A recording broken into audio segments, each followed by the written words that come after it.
Yes, guys, how you doing? Welcome back to the Spurs 5. I've just forgotten I'm doing the Spurs 5 and not the Spurs Talk Show. Usually we have an intro video, but we've got to do it this morning, this evening even. I hope you're all happy and healthy doing the things that you love. With those you love to do them, please, guys, smash the like button on the video. Hit the subscribe if you haven't already. Hit the notification bell and drop the comments thick and fast. It's deadline day. The window has just shut an hour and 4 minutes ago, and we are incomplete. Although some would say it's been a very good window, others will probably have you believe it's terrible. We're going to figure out how the five of us feel on this one. Before we get into it, guys, also, if you are interested in this stuff on podcast format, then you can find us on Apple Pods and on Spotify as well, where you can watch the video version of it back.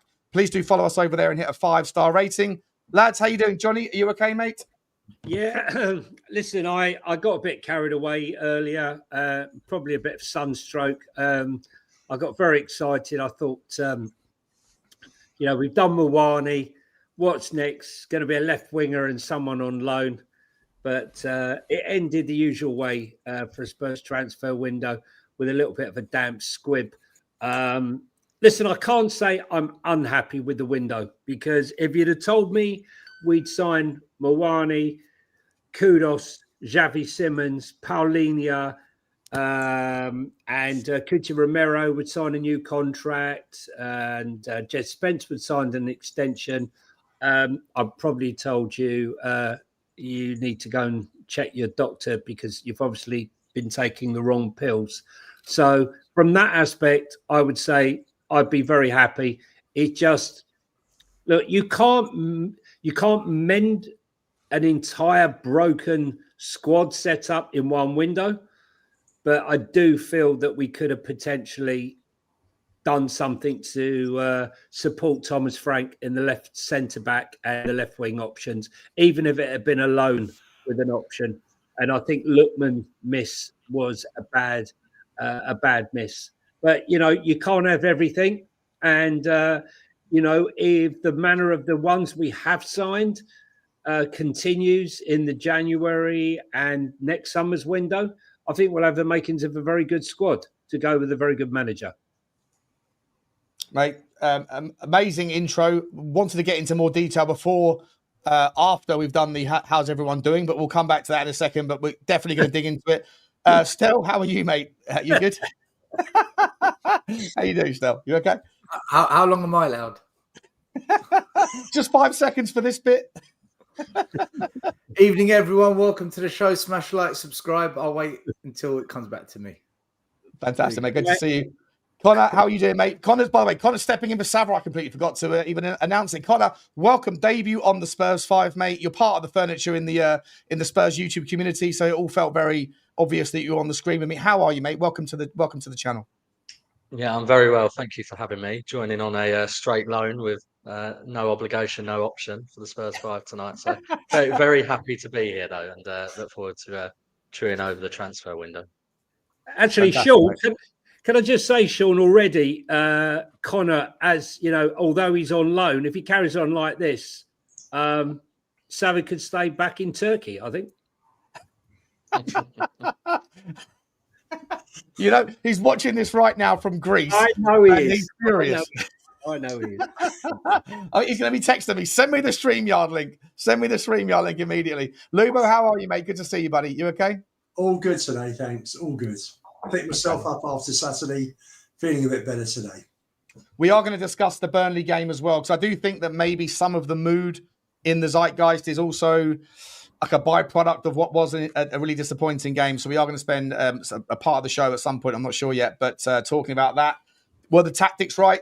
I'm sure Stel's got some stuff to say regarding whether or not Thomas the Frank engine was tactically superb as he has been in the previous 3 games. But before then, we are, of course, going to cover the breaking news, which is that the window is shut. And as far as we know, Xavi Simons is a new Tottenham player. Mohamed Kudus, Matisse Tell, obviously had his loan move made permanent. Kevin Danso, Kota Takai, João Paulinho, and today we have signed Randal Kolo Muani.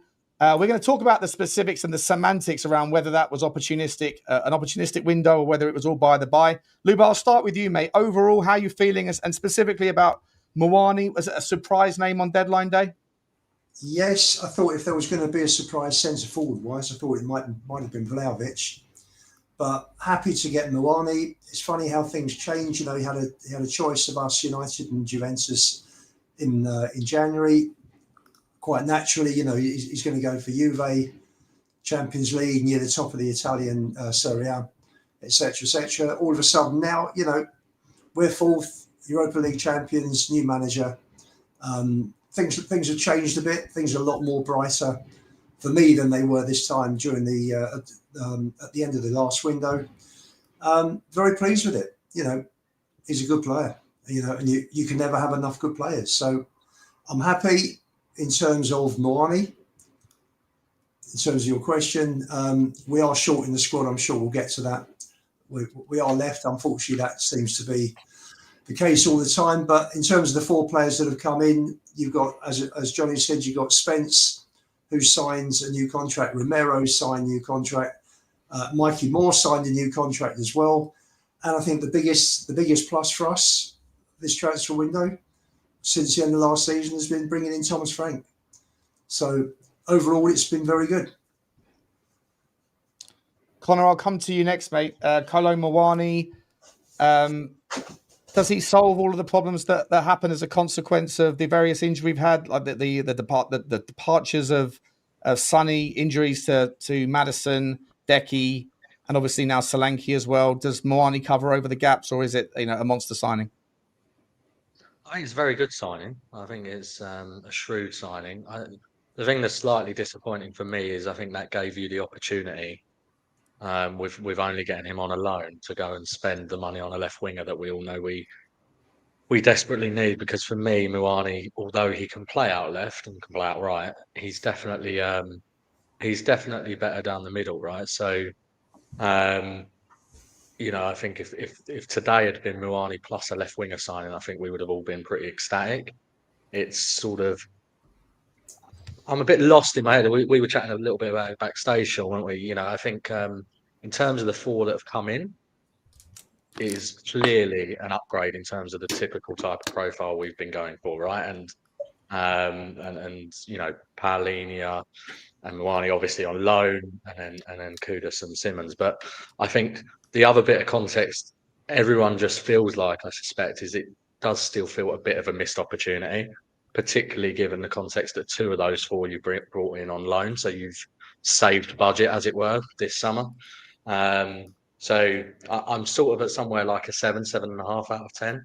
I'm sure we'll get into the specifics. But yeah, in terms of Muani specifically, happy with that as a signing. I think that's a good signing. Yeah, nice one. Stel, what about yourself, mate? We're going to reverse engineer this. Let's start with Muani specifically, and then we can kind of work backwards. As a deadline day, transfer deadline day, did it give you what you wanted, or were you left feeling short? I think it's a panic. I think he's bounced around clubs. He's never really settled anywhere because he's never really done it anywhere. I think we've taken a risk, but it could be a risk that works out, right? I think Thierry Henry, he bounced around clubs before it worked for him, and he landed at Arsenal and he became dynamite. So I'm not saying Muani's going to be Thierry Henry, people, but I'm just saying it's a risk. That's my opinion. I don't think it's a risk with Paulinho.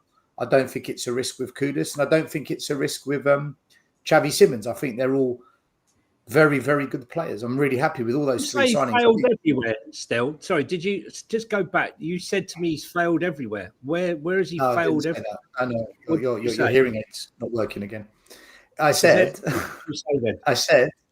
that he's bounced around everywhere. He's never really settled. So you said he's never really done it anywhere, is what you said. Yeah, because he keeps bouncing around. He's never really settled anywhere and done it anywhere. For them to say, yeah, we want to keep you. I mean, look, if he was that electric, Juve would let him go. He did. I mean, why is it whenever I speak, you've always got to interrupt me? Like, every time I start my speak, I trigger you too easily. I don't even try.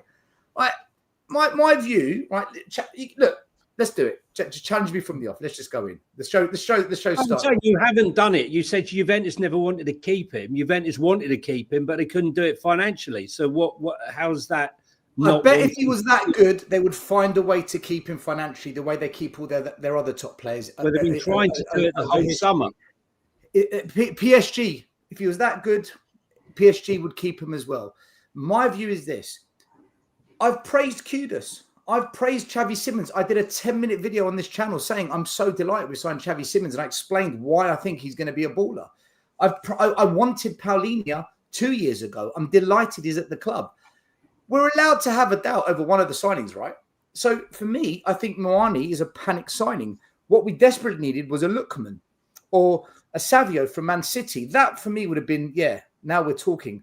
I think Muani is a bit of a risk. Now, it could work out. I did say it could work out. I've explained how Thierry Henry moved around clubs before he found a place and it worked out.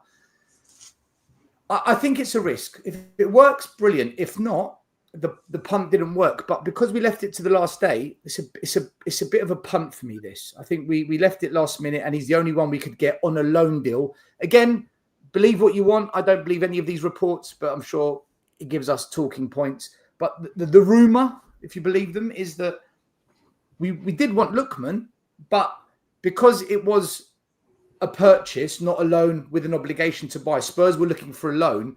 This seems like the only player that was on the market that they felt could maybe work that was a loan. Savio is not a loan. Lookman is not a loan. This guy's a loan. That's why he's at Spurs. So I think we've taken a bit of a risk. That's my opinion. So I really want to come back and challenge you on that notion because Yeah, do it. the assumption from what you're saying there is that there wasn't the money to spend. But before we do that, can we just quickly finish the dialogue on Muani as the player that we have got? I said we were looking for a loan, Sean. I never said there's no money to be spent. We know we've got money, but I think they were looking. I think Spurs were looking for a loan deal today with an obligation to buy later on. Not we want to go and buy the player right now today. I don't. Otherwise, we would have got Lookman. Why didn't we sign Lookman then?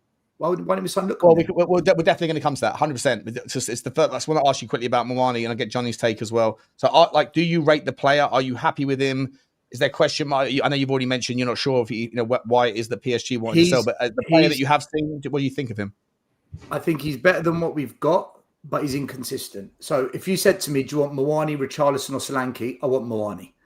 Do I think we could have done better? Yeah, I do. Absolutely. I think he's an inconsistent player, which is why he bounces around football clubs and no one's ever actually said, yeah, do what it takes to keep that player. If he was that good enough, he would have been secured by the bigger clubs he's been at, in my opinion. Doesn't mean he won't do well at Spurs. Maybe Spurs is the right environment for him to thrive and to maybe end up signing for us long-term and he becomes a special player for us. I think we've taken a risk with this one. That's my view. I just think it's a bit of a punt.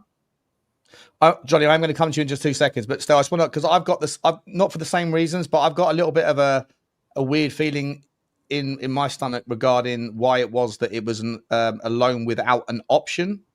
I think I said it on my own channel. I feel like if the selling club wanted an obligation, I think that plays into your hand that maybe he's not wanted by PSG anymore. Why? Fair enough. But I can't really work out why it is that Tottenham wouldn't want an option, because if he doesn't perform, the option just gets rejected and he goes back. If he does perform and he smashes it out of the park without the option, you're going to bring in a new wave of interest at the end of the year. And so, as far as I'm aware, at this stage, there is no option on that deal. There was a lot of mixed messages from the various ITKs. Is that part of your reasoning as to why you think that maybe either the club didn't want him in the long term, or maybe the player didn't want to be here? Like, what's the rationale for why there wouldn't have been an option on that deal? Well, maybe PSG want him to go to another club, see how he does, and if he does well, great. PSG will have him back. He's found his feet, or maybe. But PSG wanted an obligation, so they wanted him to go, guaranteed, according to the reports. Okay, but we haven't got an obligation. Yeah, but we don't even have an option, which is to me the weirdest part about it. Then PSG were desperate to get him off the books, then, weren't they? And we said, yeah, go on then. To me, it implies the player wanted it that way because he's not sure on Spurs. That's what I would say. I think that is the player was happier with a straight loan than us having an option, even to your point, Sean, because why wouldn't we want an option? And if PSG want an obligation, they'd be happy with an option because it's somewhere in the middle. So to me, it implies the player wasn't sure, which is, I suppose, a slight concern. Could it also be that Harry's coming back next summer, so it suits Spurs? Oh, here we go. Here we go. Fair enough. Or maybe in January, Lubo. Before we get on to Harry Kane, Johnny. Sorry, mate. I didn't want to sort of cut in there. What's your take on Kolo Muani, and what's your take on the overall relationship of the deal? I'm still trying to work out how someone who plays 34 games for Eintracht Frankfurt, 16 goals, 15 assists in those 34 games, and goes for 95 million euros. Is a flop for a start, or it hasn't done it. Sorry, didn't say flop, hasn't done it. Bounced around. He then goes to PSG. Now, we all know the PSG, the strength and depth is pretty insane. And how young he was when he was there. I still think he's got about 30 goals and about 15 assists. His goal ratio is nowhere near as good. That much is true. 31 games for France, 9-10 goals, I think it is, in the last 2.5 years. Again, not bad. And going out to Juventus with a loan with an option. Unfortunately, as I was saying before, they spent the entire summer trying to raise the money to do the deal. He stated he's had options, he's had interest from Bayern Munich, he's had interest from Man United, he had interest from other clubs, and he stipulated the whole way through, as you know, Sean, when we've done it on Football League, that he's not going anywhere other than Juventus. Midnight hour, they can't do the deal. Spurs nipped in. Opportunist, not planning. I'm not going to sit here and say Spurs have done well with their planning this summer, because they haven't. Simons was an opportunity. This was an opportunity. This isn't anything down to planning, but I'm very happy that we signed the player. Would I prefer we signed him with an obligation or an option? 100% yes. Is he better than Richie and Solanke? Hell yes. Has he got pace and power and good in transition that we need? Yes. Club World Cup, 3 games, 2 goals, 1 assist. I think he was Juventus' best player or most dangerous player. And I don't see anything other than a plus point for Spurs in the season ahead. Would have definitely liked to have seen some sort of option or obligation. And anyone who knows me know that I really wanted him in the January transfer window. Can't blame him for wanting to choose Juventus over Spurs in the position that we were in and the sort of football that we were playing. But listen, I understand Stell's point, but I took exception to the point where he's bounced around and he hasn't really done it anywhere, because he did it at Eintracht Frankfurt. He did it in Serie A, 8 goals, 1 assist I think it's about 15 games since the February. 19 games. In the league, mate. Yeah, but he played 90. Okay, so let's dismiss the cup games that he played and didn't. No, I'm not. I'm just saying in the league, right? Have you got the cups? Yeah, but you're cherry picking the data that makes it look more. No, I'm not cherry picking any data. I'm just the data that I know off the top of my head, mate. Which is why I said 19 games to bring the right. Okay, look, you stick on the Muani ain't a good deal, and I'll stick on. Sorry for bringing the facts to the show. Sorry, I am bringing facts, mate. Johnny, you said he played 16 games, right? I'm saying he played 19. Yes, they were 3 cup games, but he played 19 games. Okay. There's a few comments here. There's a few comments here from Randal Kolo Muani himself and also from the managers. Maybe that might throw some light on it. So Muani said, "I'm really happy and very proud to be at such a great club. I can't wait to meet my teammates, all the fans, and to get out on the pitch. I know what the coach expects from me. I will fight for the shirt, the club, and the fans. I will give everything for this team." And then Thomas Frank has also said, "Randal is a quality player who has proven himself over a number of years, playing for big teams in the Champions League and also with good experience for the French national team. He's a good age in the prime of his career. He has good qualities that will suit both us and the Premier League and gives us a different option in the final third, being able to play out wide and through the middle. We are all excited for what Randal can add to the squad. and I'm looking forward to working with him. I mean, listen, you can't really kind of get too much from the like. There's obviously the risk of like missing the context, but to me that doesn't read like someone from either side of that party that are talking about a long-term relationship. It seems like it's I don't know. Am I wrong in that, Lubo? What's your thoughts, mate? No, listen. I think it's interesting because obviously Muani isn't that upset about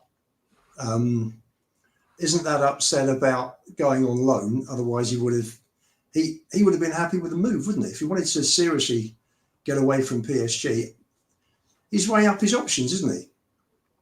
He can't see a place at PSG. He wants a Juve. They haven't got the money. So what's the next best stop? Tottenham Hotspur.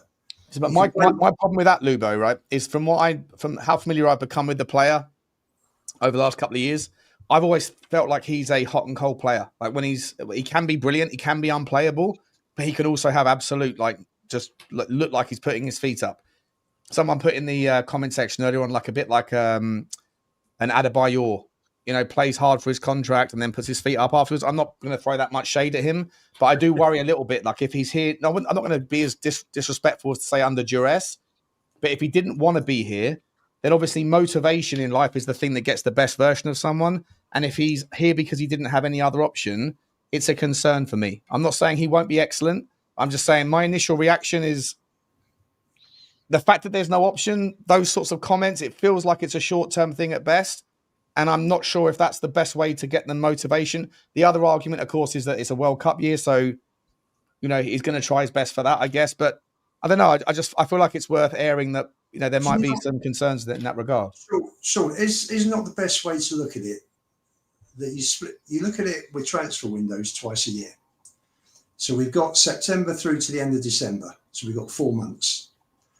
You then look at a situation, Frank will then look at a situation, because I think we all saw at the weekend how short we were. And, heaven help us if certain players get injured because the drop down from certain members of the first team is too big, in my opinion. And they'll look at it, Frank will look at it.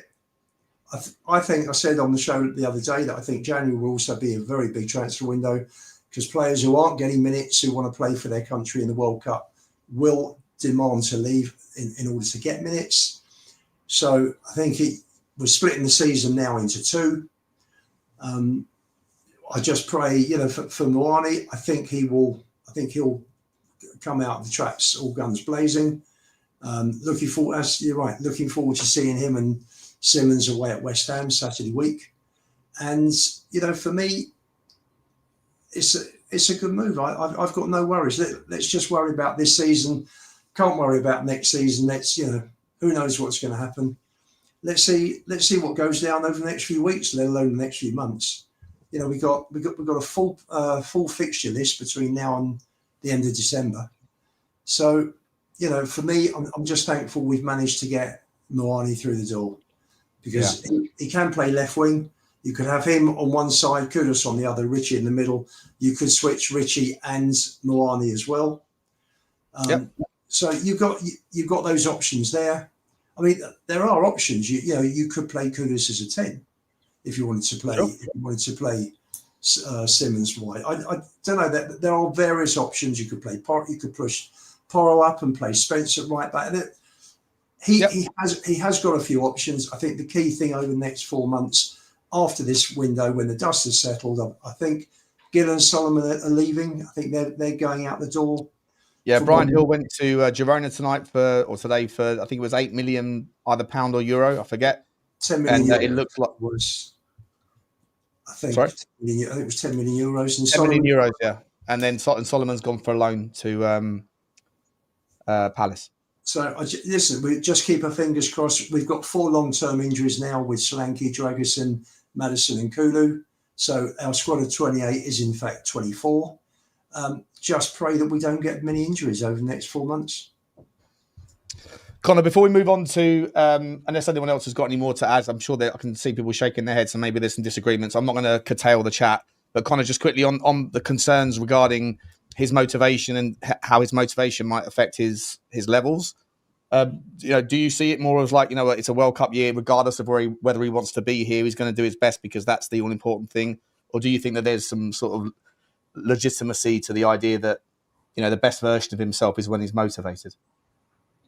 Yeah, I get the concern with the no option, no obligation point for sure, because that does feel like he's sort of not convinced necessarily by us, but then equally, we did finish 17th last year, so he probably wants to see how that goes this year. And yeah, you took the words out of my mouth with the World Cup year comment. I do also think, if I think about the way that Muani's style is, to me, it feels like a really nice fit for a Thomas Frank team. Frank likes to play, very athletic, quick on the transition. And that's where a player like Muani really thrives. So it feels a natural fit in terms of that. But who knows? I do get Stell's concern now. I would say out of the 4 that we've signed, Muani's probably the biggest risk, given some of the context with the loan piece. But yeah, look, I think when you compare him to our other attacking options, most of which are crap, even a half motivated Muani provides you with something better than the likes of Tell and Odebert and Johnson in terms of normal sort of in play. So yeah, I'm happy with it overall. Johnny and Stell, I can see you both shaking your head at various points in that last sort of few minutes. Do any of you want to come in to talk more about Muani, or can we move towards Simons? Because I think there's a much more positive general vibe about him. Move on. I just find it sort of, I totally get the question as to why there's no obligation or option. Totally get that. But as to say, a guy who's a French international who's playing for Juventus and did very well, we complain that we don't bring in players. We bring in players from clubs that have been relegated. And here we brought a player in who's signed for 95 million from PSG, did very well when he went to Juventus, ask anyone at Juve, and did well at Eintracht Frankfurt. And apparently, it's questionable whether he'd be any good for us. I think he's a massive upgrade on what we've got. I think that's pretty much in agreement, even if it's a risk. But I think that's it. I think, look, the proof is in the pudding, really. If he turns up and he does the job, I suppose the question is, if he does turn up and starts to enjoy life here, whether or not we can convince him to stay. And if he doesn't do the business, then we've lost nothing other than the extremely low £5 million loan fee. And just to say that he's made a nice profit today, Daniel Levy. £8.7 million from Brian Gill, and 8.7 million from him. A nice loan fee for a desperate Crystal Palace, and he's only coughed up 5 million for Kolo Muani. The wage bills more or less come down, apart from Simons. So all in all, Daniel Levy will be very happy. But there's money left over, Sean, and it should have been spent. Yeah, well, we're going to come to that. We're going to come to that for sure after we've just gone through the kind of other sides of the window. So, like Xavi Simons, right? We haven't that's happened also since I think the last time we spoke, if I'm not mistaken. I mean, he is the game check for me of the 4 signings we've made this year. Sorry, Sean. Take your pick. Oh, sorry, Stel. Can I have a final? Can I have? Yeah, please. Sorry, mate. Sorry, buddy. Yeah, that's all right. So I just give you my honest opinion. That's all I do. And if it ends up being true, then great. When we signed Mateus Tel, after a few months, I said the guy's a waste of money, and I still think that. I said Odebert, I don't think he's good enough for Spurs. I've never liked Richarlison or Solanke as strikers for Tottenham. I never understood the money we spent on them. And likewise, I never understood spending 4 million on Archie Gray. And Werner, I slammed to the ground when we signed him twice. I don't think I've been too wrong on them. I've praised the living daylights out of us signing Madison, and he turned out to be, I guess, our best combined goals, best GA player we had last season. I praised Kudus when we signed him. I praised Polinia. I did a video ecstatic that we signed Xavi Simons. It's okay as a Spurs fan to have doubts over a signing, and I just think Muani is a risk. But I also said Thierry Henry was a risk because he bounced around clubs and look what happened. So I've never once said he's crap. I don't think Muani is shit. I just think it's a bit of a risk. But I also said he's better than Richarlison and Solanke. So on that basis, you take him. Because what we've got, the alternative is awful. So I just want to make that clear. I don't hate or dislike Muani. I don't think he's crap. I've just, just got a little reservation. That's all. Hopefully, I'm 100% with you, mate. I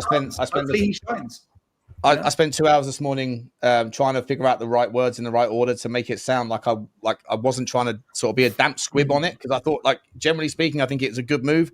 I don't know whether or not the fact that you lost Solanke, as an option, if you hadn't lost him and you brought Muani in, and then you still had two options in the 9 and you could play, versatile players wherever. But if a versatile player goes down injured, then all of the power in versatility becomes a weakness, and that you lose those options in the 4 whatever positions that they can play.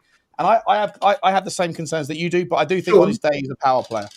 Sure. Yep. If we signed Lookman and Solanke wasn't injured, and then we got Muani on loan, I'd say, do you know what? This all makes a lot of sense here. This makes a heck of a lot of sense.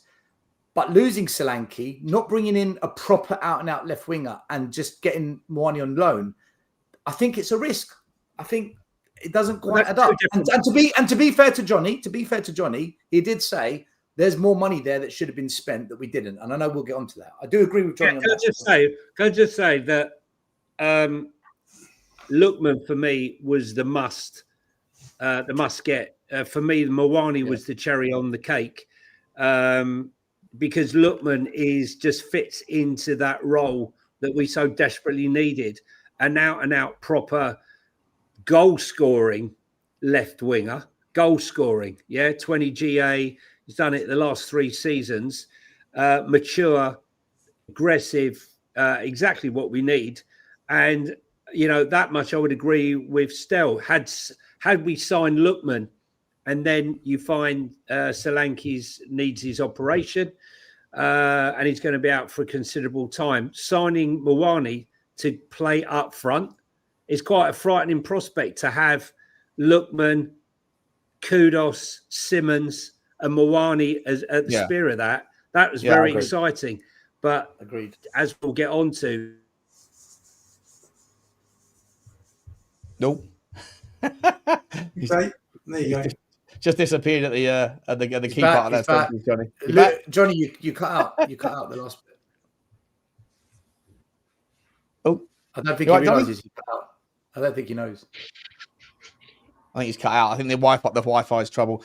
Guys, before I sort of move on to the next question, we're not going to go through every one of the signings, but Simons. I think we didn't have Simons before the last time we spoke, so we got to talk about him as well. But just quickly, I've just seen a message here: 220 likes, and there's 1,500 people watching. Guys, you know the ratios. If you're watching this, just hit the like button. It really helps us. We're setting a target for 1,000 likes today, whether we can reach it or not. But aim for the stars, land on the sky. Let's talk about Xavi Simons, because this one, for me, different energy. For me, Xavi Simons is the guy that I've always wanted. He was the best of all the 10s available. He made the whole Eze thing work out, and I think he was a better fit. Obviously, if you put in the final pieces of the puzzle everywhere else, it would have been a dream effort. But we're still working with what we've got here. And Simons, to me, better passer, absolute connector in chief. He's a flair player.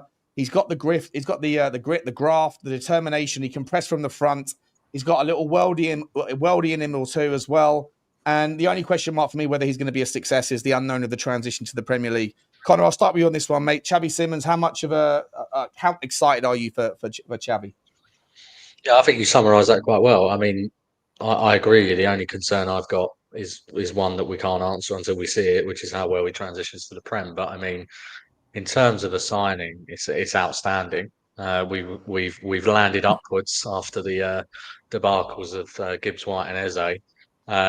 The price point is brilliant as well, which again, I know we're going to come back to the sort of missed opportunity of what else we could have done in the window. But, for 51, 52 million quid, for someone at that age profile with that talent, that ceiling, plus how good he is already and what he's already done in the game at such a young age is an outstanding move. And to give some credit to Levy and the recruitment team, and it doesn't happen a lot, I'll be I have to asking say you for a bit more than that later on, mate. Don't worry about that. They wrapped this deal up really quick as well, right? And Yeah. I think straight after the signing, I came on your show, Sean, and I made the point because you already had journalists like Matt Law trying to diminish that it was a hijack. And if the shoe was on the other foot and Tottenham were in for him all summer, and then Chelsea came along and took him, it absolutely would have been. You'd have had Paddy Power tweeting, you'd have had Domino's tweeting, bantering Tottenham about it. So I think we should absolutely take some credit for that, getting that signing over the line. And it's one where, perhaps we did just sell him a better dream in the end as well. I know Chelsea dilly-dallied, but that was probably part of our sell to him as well, right? And, he's now the star man. On wages, we can compete with Chelsea because individually they are starting to bring wages down. And I think this signing has shown when you put the money up and you pay the wages and you sell the project, you can attract these types of players, which is what some of us have always said. So really, really fantastic signing. Super excited. Yeah, love that, mate. Love that. Johnny, I want to come back to you, mate. Sorry, buddy. I don't know if you heard. I wasn't you cut out for the last sort of sentence of what you were saying before, but give you the second crack on this one, Johnny. Xavi Simons, how big of a deal do you think that this lad is? And I want to extend the chat just from his playability to, do other players in our team benefit from his unbelievable skill set that, for me, it's a no-brainer. You compare Maddison to him, not even a consideration. Same with Decky. Having him in the 10, does it allow our other players that maybe we've got questions about, does it allow them to benefit? What is Xavi Simons going to bring to Tottenham Hotspur? I think he's an interesting player because I'm not quite sure. He's not an out-and-out 10. He's not an out-and-out left winger. He's sort of like a hybrid of lots of different positions. I think I agree with Stel what you said last week or the last one, where he has a little bit of an 8 in him. Can you still hear me? Sorry. Yeah, you're fine. Did I lose you?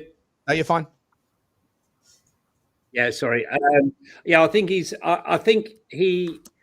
got a bit of an 8, a bit of a 10, a bit of a left wing.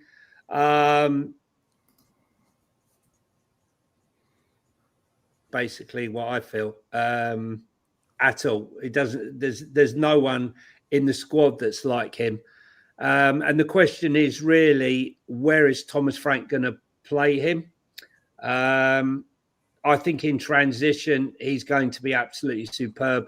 Listen, he's a top player. I think the only question is how he does with the physicality in the Premier League. That for me is the only question. Riding the tackles, how does he cope with that? Is much quicker the Premier League. Obviously, we've seen Florian Wirtz. We can see clearly he's got lots of talent, Florian Wirtz, but he's slow at getting to grips with the pace of the Premier League right at the moment. And you might find that for a first couple of games, Xavi Simons has that issue as well. Kudos isn't going to have that problem because he's been in the league now. This is his third season. But it's a great signing. And we just have to see, like Stel said earlier, just because you're brilliant in one league, that means you're going to be great in another. So let's hope that this is the league where he finds himself. He's still only 22 years of age. And I think Thomas Frank will get Simons playing even better than he did at RB Leipzig. Johnny, I'll ask you the same question, mate. Again, I'm really not trying to poo-poo it. I'm just for the purposes of the conversation, I think it's a fair question to ask.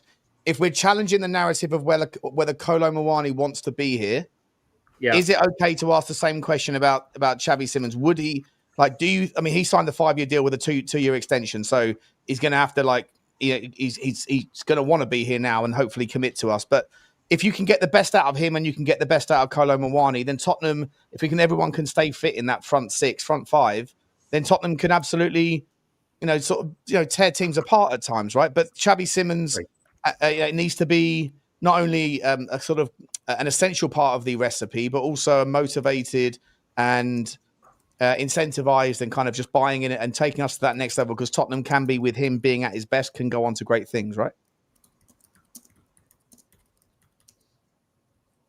No. Johnny's gone. Love it when you ask a question and you get nothing back. Stella, I'll turn to you. Sorry, I didn't. He's back. Oh, I yeah, didn't get. Johnny's back. Johnny's back. Oh, Johnny, sorry, Stella. Johnny's Sorry, back. I'm back. Look, I would say, sorry, the signal's bad. I mean, you'd think I was in darkest Africa at the turn of the century. I mean, I'm in Europe, in Greece, and a signal, the Wi-Fi is shocking. Look, I think the thing is with Simons, I don't know. I just think that the kid is potentially one of the best players we've signed. He could go on to become a Spurs great. But let's be honest, right? I think when he was camped outside Chelsea waiting for the call to go there, he would have gone there merrily. I think the only reason this deal got done, I said this to you before, is because they went for Garnacho first, and he felt slighted that, so you're going to go for Garnacho and leave me hanging on. Oh, well, okay, fair enough. I'll go and sign for Spurs.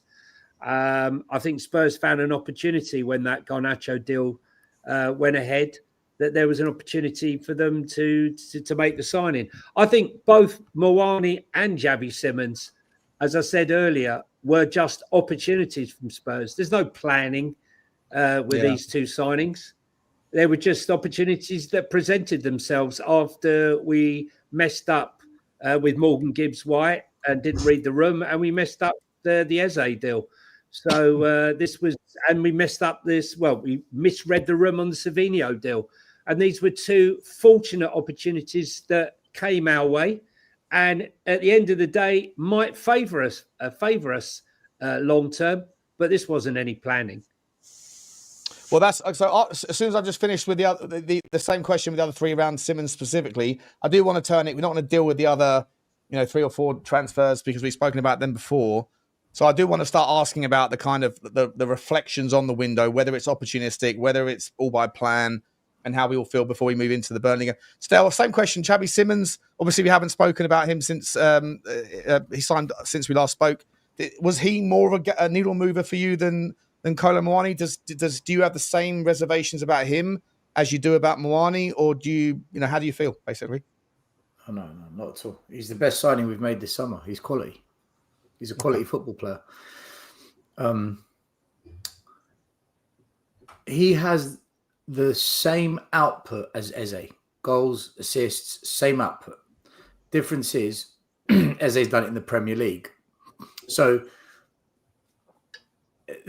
the signing of Simons comes down to perspective. If you want results now, you sign Eze. He's proven. He does it in the league. You saw on the weekend when he came on for Arsenal, they looked completely. They were more threatening. He got into Liverpool's defence. And that's like their toughest game of the season. Liverpool away. Eze's gonna have a cracking season for Arsenal if he stays fit. We might not get that straight away with Simons, but if you're thinking long term, he's got the same output as Eze. He's 5 years younger. What's this boy going to be like at 25, let alone 27? Yeah. He's doing it now. And for me, just watching him play, everything about him, left foot, right foot, a variation of through balls, killer passes, scores goals. People try and chop him or clip him. He keeps his balance. He pulls away from the tackle. First touch beats a man. There's so much to this boy's game. He's going to need time to settle at Spurs. He's probably shocked watching us on the weekend, by the way. So he might need a bit of therapy after that. But he is going to mature into a very, very good player at Spurs as long as he stays fit and the weight of the club isn't put on his shoulders. Because I saw Kudus trying to carry the club on Saturday, and he couldn't handle the weight of everything on his shoulders. That's what it felt to me on the weekend. Give it to Kudus. Give it to Kudus. You've got to save us. Like, guys, this isn't a one-man team. Very, very few players can do that. Gaza, Bale, they did that, right? We're talking about the elite of the elite now. Yep. Kane. So, but having said that, listen, I'm so excited to see Simons play for Spurs. I can't wait for him to play in the 10. The only negative, and it's not his fault, it's, I don't blame Simons, is if he hasn't got players that make those runs for him to feed in, that can finish the ball, it's going to become frustrating. Because really, who's he feeding at the moment? Richarlison and Brennan Johnson. Okay, maybe Johnson can score a couple. Well, Johnson's going to be a massive beneficiary again of someone else's hard work. He was last year with Solanke, so. And I think he might be this year with Simons, to be fair. I hope so. But if he's feeding Tell and Odegaard, I fear it. So, yeah, look, Simons for me, top player, cracking signing for Spurs. Never, ever thought we'd get him. Never. Happy to be wrong on that one because it's made me happy. And, what's really, really good about Simons is he has signed that long-term deal. So even if he does get the hump, or even if he does in 2 years' time say, fuck this, what have I done? I want out. We've got all the leverage in the deal like we did with Kane when he wanted to go. So true. There's a lot of positives. And listen, for me, I said Paulinho was going to be the most important player this season. I think now Simons surpasses that. I think Simons will be the one for us. Do you know what, Connor? Like after what I saw from Paulinho on Saturday, I thought he was absolutely atrocious, and I can't figure out why. He was awful, and I'm even more. I mean, we're going to come to it. As I said, in the second, what does everyone think about the window? How do you view it? Because there's still gaps left. But I tend to think now, after watching that performance, I know 90 minutes is kind of is too small a sample size, but I was in Stell's camp, right? I thought Paulinho was the most important thing, fixing that 6. Xavi Simons, though, changes the game for me. I think he's someone that can, in an instant, you could be 2-0 down and he can have a moment of magic. You can be 1-0 up and then you can put the game to bed. This guy is capable. And the reason I asked the question about who else is going to benefit is because I think that if you've got that locksmith, then other players that don't do very much or that go quiet, they can lean into him to be able to guide to be the person that creates that opportunity, and they can be beneficiaries as well. How excited are you, mate? Or do you have a different take on it? No, definitely. I mean, he's a talisman, isn't he? And I think he's the type of player as well, even at such a young age, just because he's been such a name for so long, that just creates a buzz, right? And I can imagine that other players in the squad are excited that we were signing him. I think, just getting that type of player and that type of talent in the squad is beneficial for everyone, I think, in terms of raising levels. So, yeah, absolutely agree with you. I think on the Paulinho one, look, I personally don't think he should have played against Bournemouth. I think he's still working up to full fitness. You've got to remember, he hasn't played that many minutes for a long time, right? Didn't get a full pre-season. Was fantastic against Man City, and then, as you say, was a bit pretty abysmal, as was the majority of the team against Bournemouth. So, but for me, I wouldn't have played him. I would have played Bentancur and Sarr as a double pivot, and then brought Bergvall in, just to freshen things up a little bit. But yeah, so look, I think with Paulinho, there's going to be games where he's absolutely critical. PSG away, right? You want Paulinho fit and ready to go for that game. There's other games where I think Frank will probably revert back to that sort of double pivot of Sarr and Bentancur, perhaps. But yeah, for me, Simons is our most important now, particularly as we don't have a number 10 other than him. So other than if you put Kudus in that position, but then I think that negates Kudus' best traits. So yeah, absolutely buzzing with the signing. Is there, just quickly, Connor, before I come to Luba, is there any chance where, because we didn't get a left winger in the end, obviously at the moment we've got Muani that can play in the 9. He has played 80% of his minutes in the 9, right? So you'd maybe think that there's a chance that he'll start in the 9 against West Ham, and you might see Richarlison put on the left.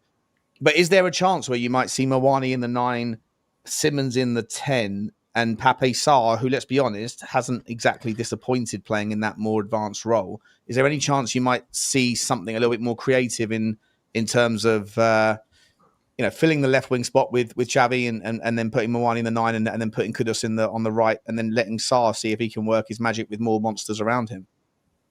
Yeah, I could see that. I think Simons, when you look at his stats, has played almost as many games, I think, when I last checked it, in the left wing position as he has in the 10, or very similar.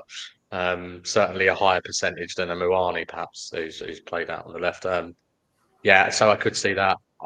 I sense at the moment, it depends on Solanke's injury, I suppose, as well, how many minutes Muani gets on the left versus through the 9. I personally want to see Simons in the 10 just because I want to see him really affecting the game and running games and being that talisman for us that with Maddison out we're really missing. But yeah, I think there's different games you play different. You can play. You got some options at least now with those two coming in that we definitely didn't have on Saturday. Yeah, nice, mate. Fair take. Lubo, to round it off, mate. Xavi Simons, talk to me, mate. Make me moist with what you're expecting. What are you expecting from this guy? Steady. Got Gaza vibes. You got Gaza vibes. Now we're talking. Yeah. The way Gaza was given a free rein, and he had so much ability, so much natural ability, and he was able to run with the ball. He could play players in. I'm just looking forward to it. With Kolo Muani and Kudus, and let's hope Richie gets back to form because I don't know what happened to him on Saturday. That was appalling. For me, if those four are firing, we're going to be causing a lot of teams a lot of problems. Yeah. Because we haven't got much else. You got Tell and Odebear, who for me aren't ready. So Gaza. I just think he's got that maverick type. He's a maverick type of player. Great for Gascoigne. Are we doing this? He's a player.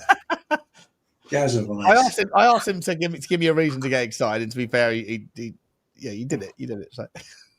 I mean, Gaza. The other thing also is you can't. Sarr is fine if you're playing at Man City or you're playing at PSG or you're playing at Liverpool. You play Sarr in midfield with a Polina and a Bentancur because you're going to be defending and you need Sarr's legs. But I wouldn't be playing Sarr in a 10 when you've got to unlock teams. Now you've got Simons. That's brilliant. I agree with you, Connor. I'd have played Sarr with Bentancur in the pivot on Saturday because we didn't have any legs and they just ran round us, didn't they? It was a bit like watching Højbjerg, who was a good midfield player, but again didn't have legs, and it reminded me a bit. We need legs in midfield to get about, and unfortunately Saturday showed us where we're lacking. But no, Simons, really looking forward to seeing him. It could take, as Johnny said, don't expect him to just come in and slot in and just, play it like Kudus has, because Kudus has had 2 years. You've seen Florian Wirtz is taking time to transition into the Premier League, and sure, because the intensity in the leagues that Simons has played in is nothing like the Premier League. So it's going to take him time to get used to the pace of it.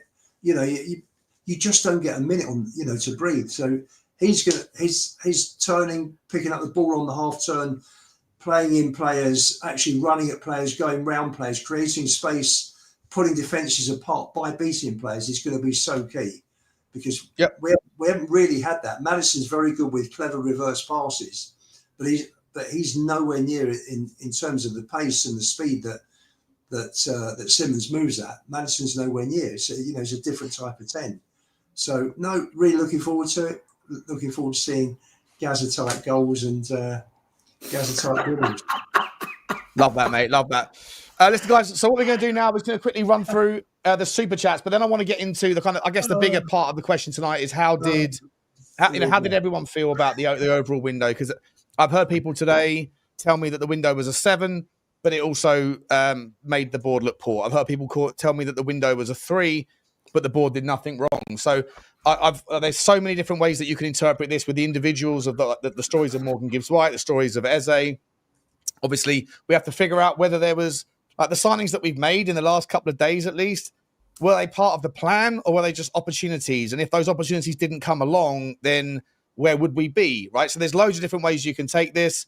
And look, I'm not going to spend too long getting involved in it, but for what it's worth, like my take is not the way that you probably would think it will be. If you think that I'm someone who always defends the board or defends Daniel Levy, I don't think it's as good as a lot of people do who don't defend the board. So we will do that in just a minute.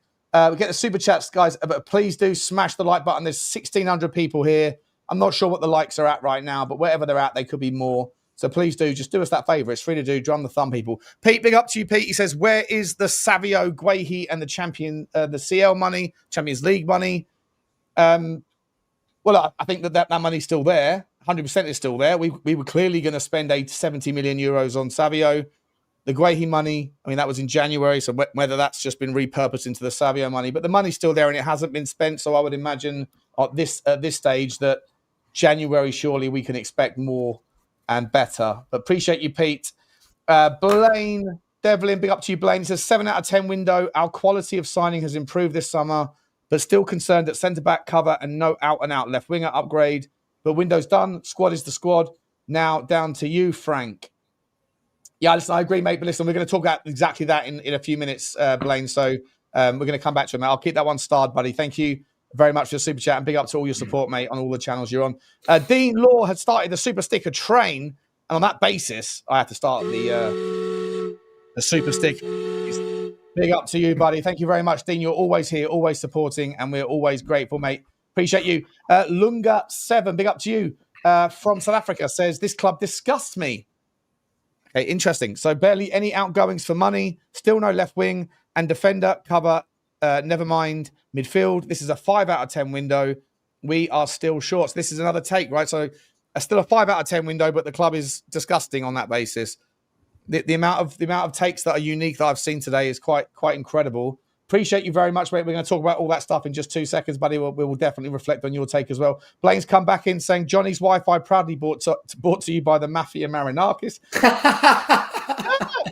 Yeah, he heard what you said. He heard what you said, Johnny, and he's saying, cut the stream, Dave. Big up to you, Johnny. Big up to you, Blaine, even and Johnny, of course. Jack Pierce has put in a super chat. No sticker, but nothing said. Appreciate you, Jack. Thank you very much for your support, mate. Paul Markey has said, my fear after the window is that Johnson will still appear on the left or right wing for us. Could we not have found a home for him in League Two? Does anyone here think that low of him that he's that bad? Or is everyone kind Sean, of okay? We can't see it on the screen. Oh, sorry. Does it come up? Sorry. I'll do it again. Sorry, mate. Yeah, my fear after the window is that Johnson will still appear on the left or right wing for us. Could we not have found a home for him in League Two? Anyone feel that bad about Johnson? No, I think he's better than League Two. Come on. Can I just say one one thing? thing? That won us the cup in Bilbao. Come on, guys. I'm not defending. I'm not convinced you got a touch on that one. Sorry, Stel, go on. Hold on. Right, I'm not defending Johnson, but I just want to make this point because I have recently said you can't get rid of him if he keeps scoring goals. Johnson didn't score on the weekend. Where else were the goals? Nobody. Yeah. This is my problem I've got. Until someone steps up with goals, we can't get rid of him. And I don't rate him. I think he's crap. But Johnson doesn't score, nothing happens. It's sad. Yeah. It's a sad situation, but it's what we are. And either way, though, if he doesn't score, he doesn't do anything either way. He was atrocious on Saturday. I've seen some poor performances. That was one of his worst. Yeah. Tell us about Brian Day's. What the hell? Tell us about Brian Day's seagull. Okay, I think this is the man formerly known as Mr. Pox Office. Big up to you, mate. He says even critical minds can let semantics override logic. Having calmed down, tough period, needed a break. I appreciate our business. Would have liked a lookman, a creative 8, a left-sided centre back, but only Frank's first window.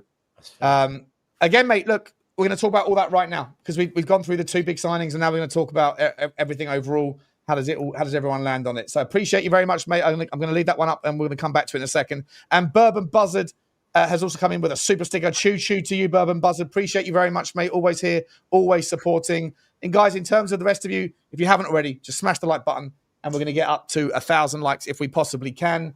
Guys, we're going to talk about those 3 or 4 comments there all in one go right now. Going to go to Johnny first. Johnny, look, overall window, mate, loads of ways that you can take it. Did we get enough? Did we not? Did we sell enough? Did we not? Was it opportunistic? Was it planned? How do you land, mate? And explain your thought processes.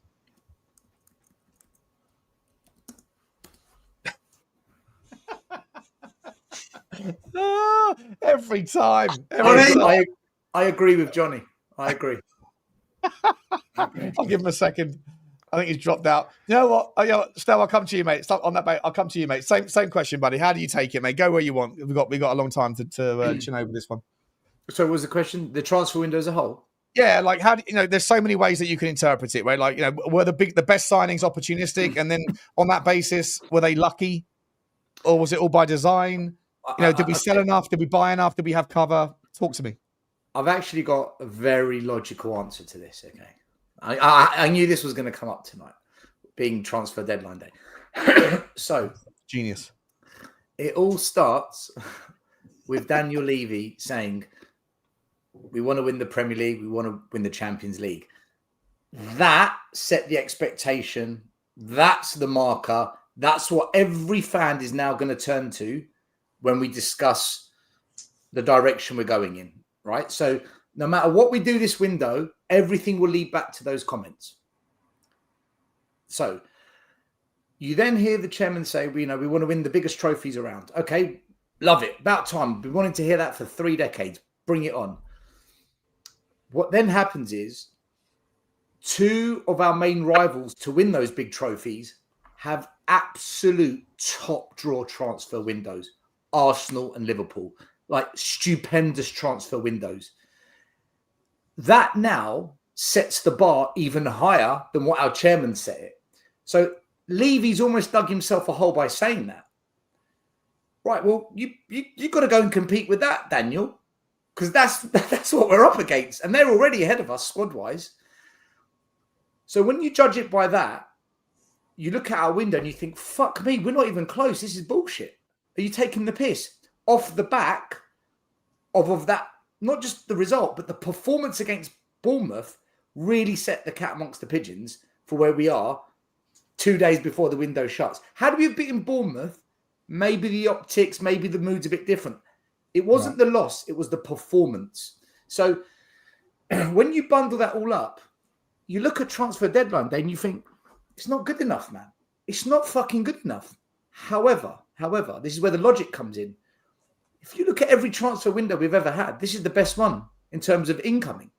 This is the best transfer window I remember at Spurs under this owner in terms of incoming. Paulinho, Premier League proven, enforcer in the 6 that we needed. Short-term fix until we find a long-term solution. Kudus, right winger, beats the man, crosses, he'll get goals at some point. Better than anything we've got.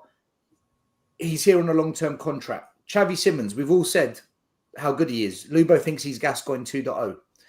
Muani, right? Forget whether he's a risk or not. He's got something about him. He's got goals and assists under his record. It's better than what we've got. So, but still, can you judge a window based on what someone else has done? Well, you can't control that. You can only control what you've done. Yes, which is why I go back to the benchmark upon which we judge will be based on Daniel Levy's comments about we want to win the Champions League and the Premier League. So we're now looking at the main rivals to win the league. It's Liverpool and Arsenal and City. You look at what they've done, you think... Yeah, but I don't think he didn't... Are you taking on his word that he meant now? He meant this season? Because that would have been embarrassing if that's what he meant. Whether it's this season or over time, they're already ahead of us and they've pulled further ahead, is the point I'm making. I agree with that. So that essentially means we're not going to be happy with this window. But if you forget all of that noise and you forget all of the comments and you forget what Arsenal and Liverpool are doing and you just look at what we've done, in terms of incoming, this is the best window I think we've ever had. In terms of outgoings, I think we've been god-awful. I don't think we've done a good job. And I'm massively disappointed that we didn't keep at least 2 academy kids in the squad and nurture them and use them in Carabao Cup games, maybe a little bit of a Premier League cameo. That's pissed me off, but okay, it is what it is. So, Sean, it's such a difficult question to answer because as a Spurs fan, I should be sitting here saying, do you know what? That's the best window we've had. If we do a bit more business in January, then have another window like that next summer, you're happy, fuck me. We're actually looking quite all right. But based on what the rivals are doing, and they're the one Levy wants to beat, it's not been that good. It hasn't. And the weekend showed how serious the problem is because I know we're going to get onto Bournemouth.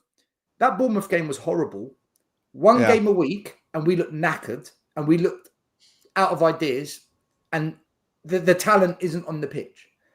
Right, but I think when we go to 2 or 3 games a week, it's going to stink. So the window needed to be better.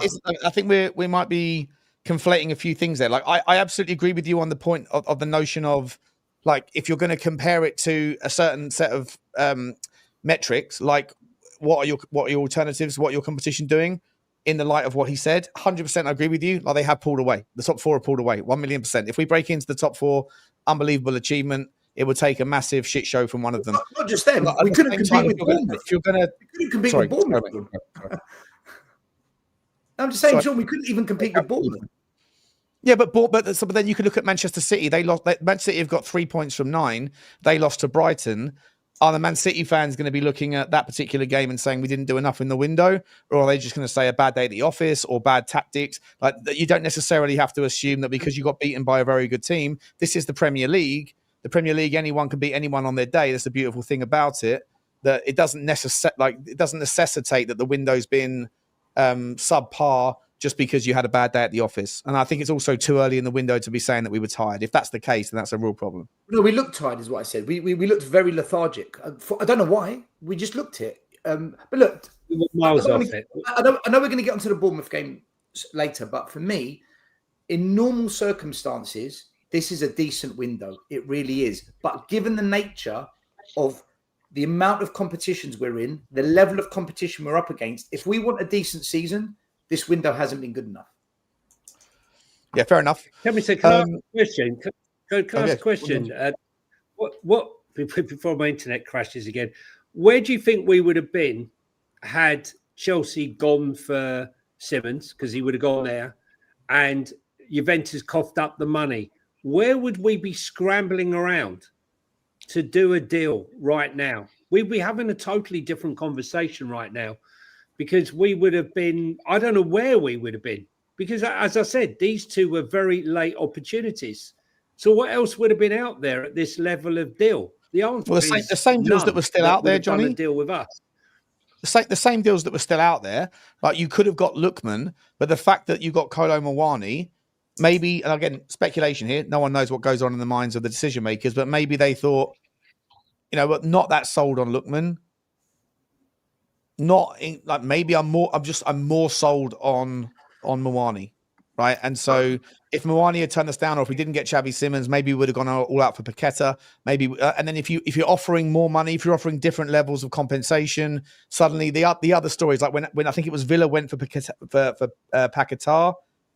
it was turned down point blank because it was a loan with an obligation or a loan with an option, whereas they wanted an all-out sale. So maybe if you don't get Simons, maybe you pivot and you end up today with Paqueta instead. Who knows? It's a whole different timeline of reality, right, Johnny? Yeah, I mean, look, I'm just saying that, normally, you come with a plan. You look at Chelsea, they came with a plan. Liverpool, Arsenal, they came with plans. They knew who they wanted. Arteta said in end of March that they're going to spend big. They knew who they wanted, more or less. And we seem to have spent a lot of time on Morgan Gibbs-White. Nowhere with any of those. And listen, I'm happy with how we've ended up. Don't get me wrong. I'm just saying, how is this planning? We've been fortunate how the dice have landed for us, and I'm very happy for it. But you can't keep hoping for luck in the transfer window. And when the next one comes around, we got to be better organised. And get what we desperately need, like a left winger and like a left centre back. You know, Johnny, Sean, just one last thing before Lubo jumps in. I think another thing, if you look at it, let's just look at the players that are good that we signed. So Simons, Kudus, Muani, and Palhinha. 2, we spent decent money on. The other 2 are cheap loan deals. So we haven't really put that cash injection in that a club that wants to win the Premier League and that wants to win the Champions League would do to build that squad. So it's almost been done on a classic Levy maneuver. And let me add to that still, if that's all right, just because it's on the financial go. before you jump in. Look, I think and I'll overlay it by saying I agree with what you're saying in terms of the 4 signings is a clear uplift in quality compared to what we've been signing, right? I think everyone can agree that's a positive. They're established signings that, no matter how we ended up getting there, and I agree that it seems, as always, a lack of a coherent plan. But there's definitely a clear uplift in the quality, and the wages for these 4 will be higher than the likes of Odegaard and those that we've signed in the past. So, that gets a tick for me. But I think what will happen, right, when we crunch the numbers, Levy will do his classic thing and he'll say, well, actually, if you look at where we are on net spend comparably to the rest of the Premier League, we're 4th, right, on net spend financially this year out of all the Premier League clubs. That's because Danso and Tel are included financially, and he'll pitch it that way. He'll go, look, we're above some of the rest of the big 6, and we're 4th. But I think about it slightly differently. I've crunched the numbers excluding the likes of Tel and Danso and Vuskovic and Melia, because they're not actually going to be in our squad this year. So for all of the top teams, I've done the same thing, right? Basically said, in this summer window, what money have they actually spent on players that are going to go into the squad that weren't in the squad in the previous season? And when you adjust it that way, we're actually 10th in the Premier League for net spend. We've only spent 74 million-ish. And for gross spend, we're 12th in the Premier League. So I think that feeds into your point you were making, Stel, about, relative ambition. Have they really gone for it? I'm not sure we can make the argument they have. And I think we haven't taken advantage of the fact that we managed to do 2 really good loan deals in Palhinha and Muani, which would have created a lot of capacity to go and spend big on a left winger if we wanted to. And I think that for me is the real missed opportunity of this window. Well, sorry, just quickly, I missed the first half of that. Are you saying that the loan deals are being spun into a demonstration of a lack of ambition? No, I'm saying we should have used the advantage of the loan deals in the savings there to go and spend big elsewhere, and I feel like that's where we've missed that opportunity. For example, on a left winger, that's what we were going to do. I thought that was what we were going to do, Connor. I thought there's no way. No, but nobody's gone for Lookman, Johnny. And could it not just be that Thomas Frank thought, if I can't get Savio, I don't want anyone? Listen, he did say. So he wants Brennan Johnson and Odegaard then? I mean, yeah, no, he did say though. In fairness, if I can't get the right player, I don't want any player. He only wants the right player because he's not building for a week or for 6 months. He's building for the future. So whether or not that's towing the party line or not, I'm not sure. Johnny, can I ask you a question then? If that's the case, so if Frank has, again, this is an assumption, we don't know. It's an assumption. If Thomas Frank, on the assumption is, if I can't get Savio or Lookman, I want nobody. I'll work with Odegaard, I'll work with Tel, I'll work with Brennan Johnson. You can ship Solomon out, you can ship Brian Gill out. Then, when they have stinkers and don't play well and it affects the team, we can't do the leave it's on you. We've got to say, Frank, this is on you. Well, listen, I've got to be honest with you. I actually thought you get Lookman in, and then what that enables you to do is for these guys to play week in and week out, and it allows Thomas Frank to work his magic on developing Matthias Tel, Gray, Bergvall, Odegaard behind the scenes without the pressure of them having to play and fail and not be up to scratch week in and week out. But this way you can't. This way you can't do that, because the left side means our left side is not good enough. That means that every single week we're going to be seeing Tell and Odobert, because he's got rid of Solomon as well. Don't be surprised if Solomon goes on and starts bagging in the goals, by the way. I know a lot of people wanted rid of him. I would have kept Solomon until such a time as we brought in the left-sided winger. This is my point then. That's on the manager, isn't it then? Or not? Well, there's certainly an assumption here that if you guys are suggesting that the loan deal should have been a catalyst to spending more money, there's two assumptions. One is that there's space in the Champions League squad or the Premier League squad, which we're going to come to. Two is that the manager wanted more than he was given. And I think that it's been made abundantly clear that we were willing to drop 60 million on Morgan Gibbs-White, and we didn't. We were willing to drop more than that on Savio, and we couldn't, because Man City wasted our time. I don't know how true any of these things are, but we were also interested in buying Ake or Akanji. Manchester City weren't interested. We were also interested in buying, a series of other players we've been linked with. Who knows the level of interest? But Lookman wasn't someone that came to Tottenham, and he wasn't someone that went anywhere. So if we can all think that Lookman was the guy, but nobody in the Premier League and nobody anywhere else apart from Inter had the intention to end up buying him. So maybe we're all just wrong about that particular player. All we know is that on the final day, when we're waiting for something big to happen because we haven't spent that money, we ended up making a profit on the final day. Listen, Brian Gill was a loss. We had 5 million. Gill was a massive loss. Gill was a 30 million pound I'm not loss. talking about that, right? I'm not interested in the freaking. We're talking about final day net spend. I'm talking about the final day. I'm talking about, we all know what Gill cost. We know that. What I'm saying is, on the day we expected to spend the money, while we've done the loans, we've loaned Paulinho, we've loaned Kolo Muani, right? We had the money there to get the proper signing in. But right? I feel like we're dressing up the loans as something that they're not. They're being dressed up because we didn't spend the money.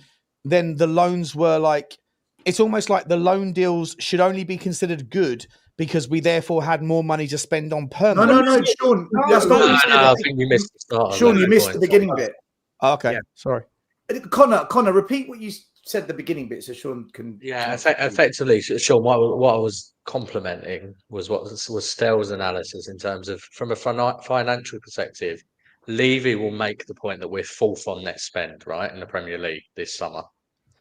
But when you actually, when have he ever had that conversation? he mentions net spend all the time, right? And every time we announce the results, he puts how much we've spent since the stadium. So and how we're. I think he himself. Okay.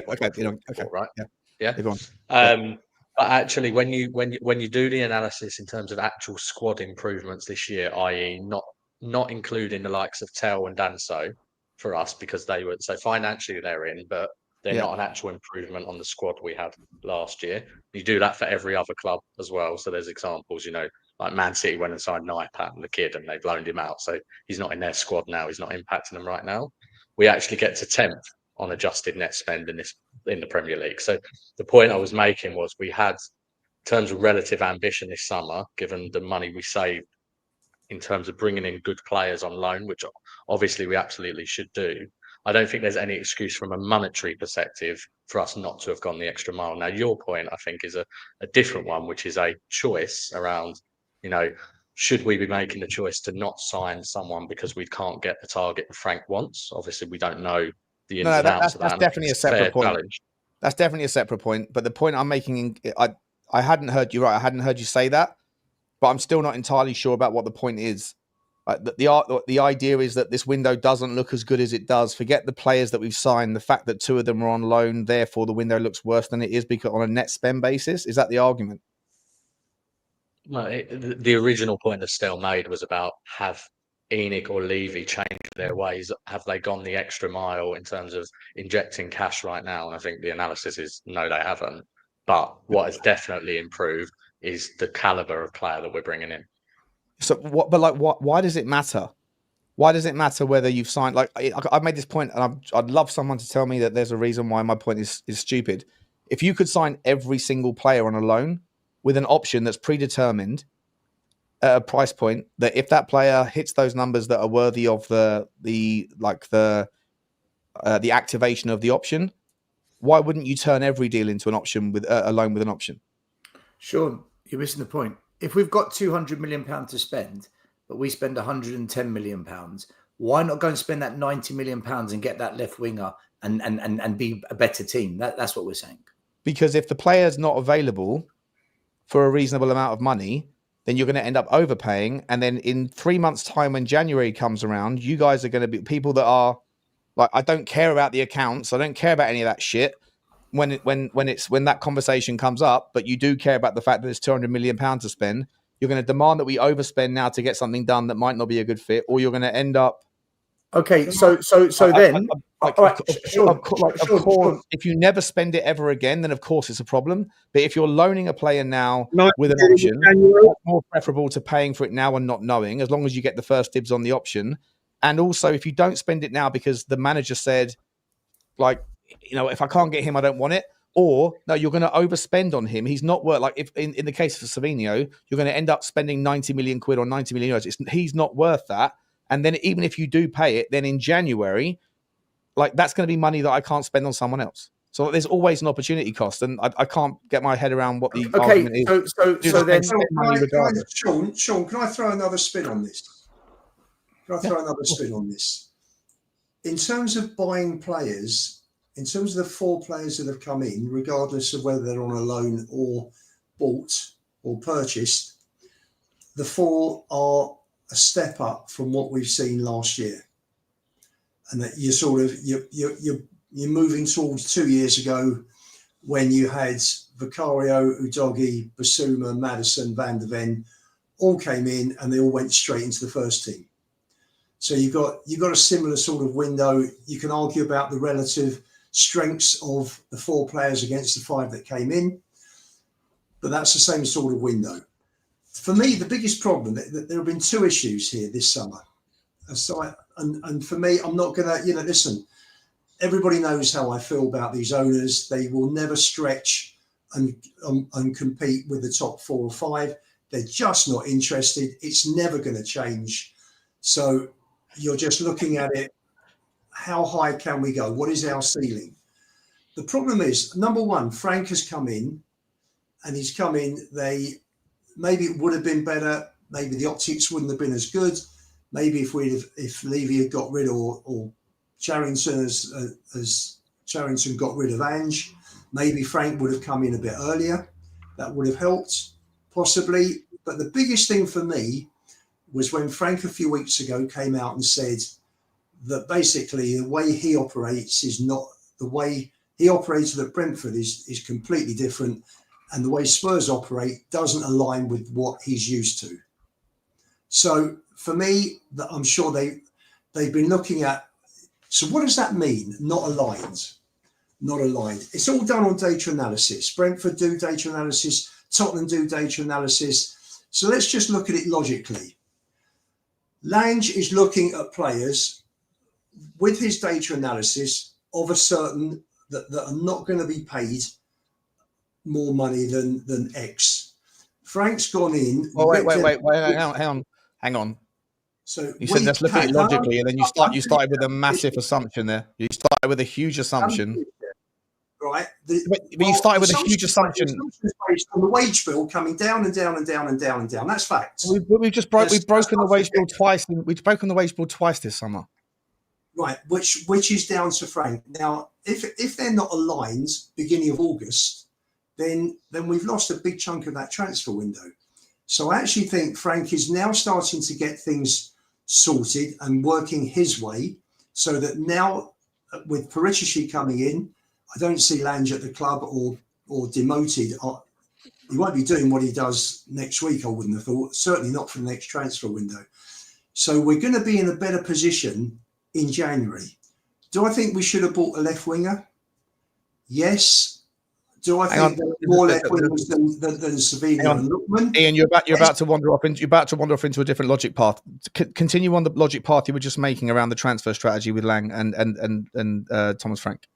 Okay, I now believe that Frank has got them working the way he wants them to work, because if Spurs weren't aligned with what he wants, then he's going to change that so that it is aligned with what he wants. So I think going forward, Spurs are going to be looking at the level of player that he wants. At the end of the day, he's being paid the big bucks. It's his responsibility to get the results. He's got to bring in the right type of players. So Frank never got a left winger. So he never got a left winger because of Frank then? Yeah, I'm not saying that. I'm sort of drifting back to what Sean was saying. You said let's do the logical thing here. And the point was obviously that Lang and Thomas Frank are not on the same page with regards to talent ID. But you made this giant assumption. The very first thing you said was that the reason why Thomas Frank and Lang are not on the same page is because Lang is on some some sort of forced path of a limited wage spend. How do you come to that? Based on the type of players we've been buying previously, the wages that they're on, and now all of a sudden you've got Simons who's come in and he's on 10 million a year. You know, we had with Maddison. You have no idea if that was part of the plan or not. Not Simons specifically, but the part of the plan to sort of gradually to move it up. You're making an assumption that past performance equals future performance. That's not the same. That's not fair. Listen, we were going the wages to revenue was going down and down and down and down. That's fact. We've all seen those figures. So now the wages to revenue should start going up. Frank is now looking for a better level of not because of Thomas Frank though. I think Frank I think he's driving it personally. That's my opinion. Just on the gut instinct, because you don't want to give credit to anyone else. It's not about giving credit or not giving credit. Frank has come in as manager. He wants his players. You know, he actually came out and said, and we quoted it on the show tonight, that he's not going to buy players. He's not going to bring in players that he doesn't want. So he's made it very clear by saying that he's in control of transfers in terms of the players that are coming in. And he 100%. I'll meet you in the middle and say that there's an absolute likelihood that Johan Lang offered him a bunch of players and he didn't want them. I'm sure. That doesn't mean that it was because of salary caps. It just means that Johan Lang might not be very good at talent ID for Thomas Frank's way of playing. Okay. Well, listen. I feel that a lot of it's to do with wages. You know, you look at players over 100 grand, between 100 and 200. I'm not even talking about over 200. Let's forget that, because the only players over 200 pretty much are the top five. But players between 100 and 200, you had Kulu, Romero, Maddison. Werner's now gone. Sonny's gone. So we had 3. Villa have got, I think, 13. Now, I'm just using Villa because they're sort of level in terms of, I know they made a bad start. They're a terrible example to use for a wage to turnover ratio, Lubo. Come on, mate. Let's not do that tonight. I'm trying to avoid a debate tonight. I'm trying to host. I'm talking. You drag me in every time, Lubo. I'm talking about bringing in quality players that are going to command higher wages. So you know we can. You look at all the players. Half the players, if not sorry, more, guys. This is were young kids. Lubo. Were playing low wages. I'm confused. Can someone just clarify? Right, I'm not trying to catch anyone out. I just want some clarity so my head can understand. Either the board haven't spent the money available to go and sign a left winger that we are crying out for, or Frank has said, no, I don't want anyone unless it's my guy. I'll wait. Then the manager has chosen to work with Johnson, Odebert, and Tell. That's on him then. Correct. Can someone explain this? Have I got that right? No, or the players that were available. In my opinion, you're right, mate. But if all the players that were available that Thomas Frank wanted would have cost too much money and would have taken away from the budget in January or for the future windows. At some point, the club has to say, I'm not paying City 120 million for a 21-year-old that scored a goal. Sean, who makes the decision as to whether we spend the money now or park the money to spend it in January? Is that Levy, Lange?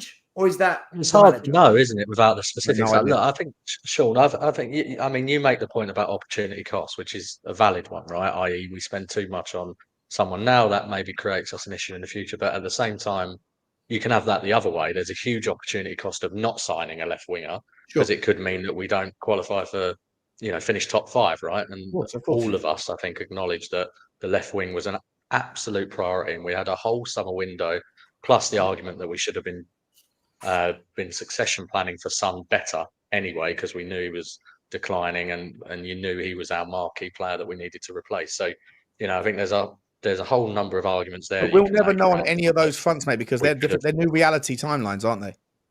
Yeah, but at the same time, I don't personally feel yet that we are ready as a squad to do the Liverpool thing of waiting for the right signing.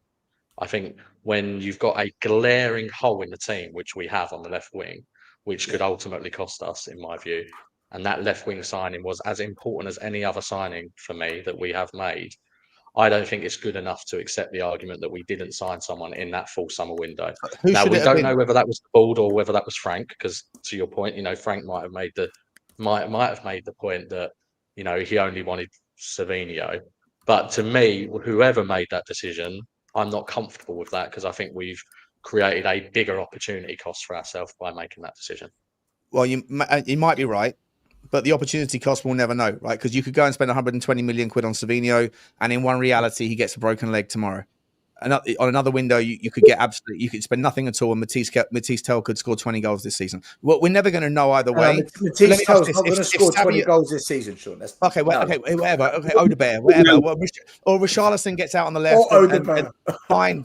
Whoever. Richarlison goes on the left, and Kolo Muani goes in the 9, and we still qualify for whatever. But you understand the point I'm making. But if Savio wasn't for sale, and we spent 2 weeks or 3 weeks trying to get it done, we made the same mistake with Eze. We made the same mistake with Morgan Gibbs-White.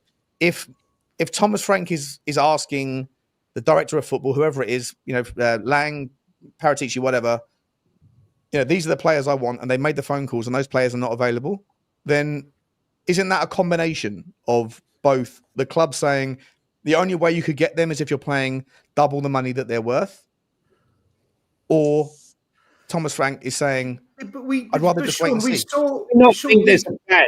Do we not think that? Sorry, Stel. I was just going to say, do we not think that a conversation has been had where Thomas Frank is saying, well, look, this isn't ideal, but this is what I can do till the January transfer window. I've got to look at the long-term picture here, not a short-term fix for a long-term problem. I mean, what is his options? As Sean said, what are you going to do? Push Kudos back out to the left-hand side where he hates playing, apparently, and put Brennan Johnson out on that right-hand side? We've seen how he is on the left. It's an absolute disaster, in my opinion. He seems to be getting worse, not better, out on that left-hand side. Or do you put Richie out there on the left-hand side and put, as Sean said, put Kolo Muani in through the middle? Are we saying that he's happy with that window, or is he saying, you know what, I can make do? I think I can make do with what I've got until the next window. Johnny, he can't make do. He's deluded. The big problem. I don't know. I'm guessing. We're surmising. Yeah. I think Frank is a deluded manager if he thinks he can make do until January, because when these games come thick and fast, 2 games a week, and we're looking at Odegaard's. Look, on the weekend, Richarlison and Sarr, they got exposed for what they really are: average football players. They got off to a cracking start, but when the going gets tough, missing. Not just them, a lot of that squad. Paulinho, hang on. Right, I don't disagree with you. I agree with you, but I was shocked at how bad Paulinho looked, like a 38-year-old man running through quicksand. I was absolutely gobsmacked. Like you, he had a stinker. He had a stinker for 2 years. But have we got this romanticized view of Paulinho, like you have and like I have, of the player we wanted 2 years ago? The version of Paulinho that we're getting from Bayern Munich is far removed from that version that we romanticized about that we wanted 2 years ago. Johnny, I think There's two things I noticed with Paulinho on the weekend. One was he looked tired. He genuinely looked tired. I don't know if he's fully match fit, but I don't want to use that as an excuse because he seemed pretty okay against City the week before. And the other thing I noticed with Paulinho is he was getting pulled out of position left, right, and centre because Bournemouth's tactics did a number on us, and our defence was getting split open. He was having to shift left, right, trying to put out fires. And I think he wasn't getting much help from Sarr and Bentancur, not because they also didn't have good games. So I think Paulinho is better than what we saw on the weekend. But Johnny, you're right. If we see that a few more times, then I think there's validity in what you've said. Maybe he isn't up to it. Maybe that might be the thing. I hope not. I think if he is, I think maybe that's why we. There's no one else that can play the six. Guys, the bottom line, Johnny, the bottom line is that again, I have this same feeling. And yes, I'm very, the 4 players that came in, I'm sure, players can have a bad game. Paulinho can have a bad game. Bournemouth were absolutely top drawer on Saturday and ran rings round us in midfield. They were so quick, so fast. They had legs. They were superb. But again, you get the feeling once more, we're always left short. And this is Tottenham Hotspur Football Club. It never changes. We're always short. Every single transfer. Short relative to what, Lubo? Before you go on a Levy rant, short relative to what, mate? Short relative to having the number of good established players that we. So had we signed Lookman, would you not be saying that, or would you still be saying we're short relative to our defence? If we'd have brought in Ake and Lookman, then I would have been very happy and would have been feeling a lot better about the squad. We're short. We're thin on the ground. We've got 25. I think 26 now because I'm reading Solomon's deal has fallen down. So Solomon's staying with Spurs. So we've got. I've got a list here. We've got 26. Of which. But let me ask this though: if we didn't have injuries right now to Maddison, Decky, Dragusin, to Kai, then I'm sure Arsenal fans right now. I'm sure Arsenal. And Solanke, yeah. I'm sure Arsenal fans right now, with the fact that they've lost 3 or 4 of their first team, are probably reflecting on the window, despite the fact that they've signed 7 players. I think it's 7. They're probably saying, well, we're still short. We're short in the back line now. Liverpool's deal with Gay collapsed tonight. Everyone, I think, universally says that Liverpool had the best window of anybody, but yet they are now 1 injury away from a nightmare at the back. Newcastle United, Manchester City. You said, the Bournemouth game changed things a little bit. It exposed us. Manchester City got, walked through, in my opinion, at times by Brighton, and that's a team that did all their business early. So, isn't there just the lowest common factor here, that the sort of the common denominator is that injuries will reflect your squad strength regardless of what happens. It doesn't matter how you can only get. Hang on one second, still. You can only have 2. You can only really have 2 players in your first team for any one position, and if both of those get injured, you're screwed. You're scrambling. If 1 or 2 of those goes out, big players go out at the same time for an extended period of time, you're scrambling, and that's already what's happening in certain teams, and it's already what's happened to Tottenham throughout the summer before the season started. If everyone's back fully fit again, our squad looks a lot different, doesn't it, Lubo? Or Stel? I know you wanted to come in. Sure. Would we have signed Muani and would we have signed Simons if Maddison, Kulu and Solanke weren't injured? I don't think we could. I've got no idea, mate, but we're invoking different realities, but we would have signed other people. If Maddison hadn't got injured, mate, I'm sure we would have spent money elsewhere. We're not going to sit here and say if there was no injuries, we wouldn't have signed anybody. So we're invoking realities that we can't really comment on. We always sign as a reaction. It's always a case of you say that, but we've just about got enough defenders, just about. So we haven't signed any of those. But the ones that get injured, right? We've lost players. Bringing someone in that. For me, I think we're still a reactionary club, not a proactive club. I don't think we're building. I think we're just filling the gaps as opposed to building on something. That's how it still seems to me. Although what we have signed, I'm actually quite happy with it. Can I just add here that this is a comment about, which is quite topical, about why, I think myself, Sean, and I know Lubo were keen for Vuskovic to stay. He's stated They offered me an option to stay, to play in case of any injury or to play in the cup matches. But I wanted continuous minutes. They have Romero and Mickey van der Ven playing there, two of the best centre-backs in the world at the moment. I believe in myself, but it's really, really difficult to play next to them. I have faced them in training and realised that I still have a lot of work to do to make myself better. A lot of work and a little luck. So I will be back. I think that's, I think that's interesting. That's interesting, to be honest, Johnny. Yeah, Who said that, Johnny? Who said that? Sorry. So Vuskovic basically called himself out and said he's not ready. Oh right, yeah, no, I saw that. Yeah, sorry, Vuskovic. Okay, yeah. Yeah. So So I tell you what, though. Tell you what, if we like one injury, this is where I will join your, join the party of people that are saying we're not ready.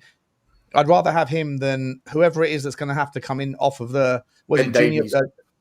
What's his face name? But Davies is the last remaining sub after Takai and Dragostin, right? If Romero or Van der Ven get injured on international duty, we are massively under the cosh, massively in trouble.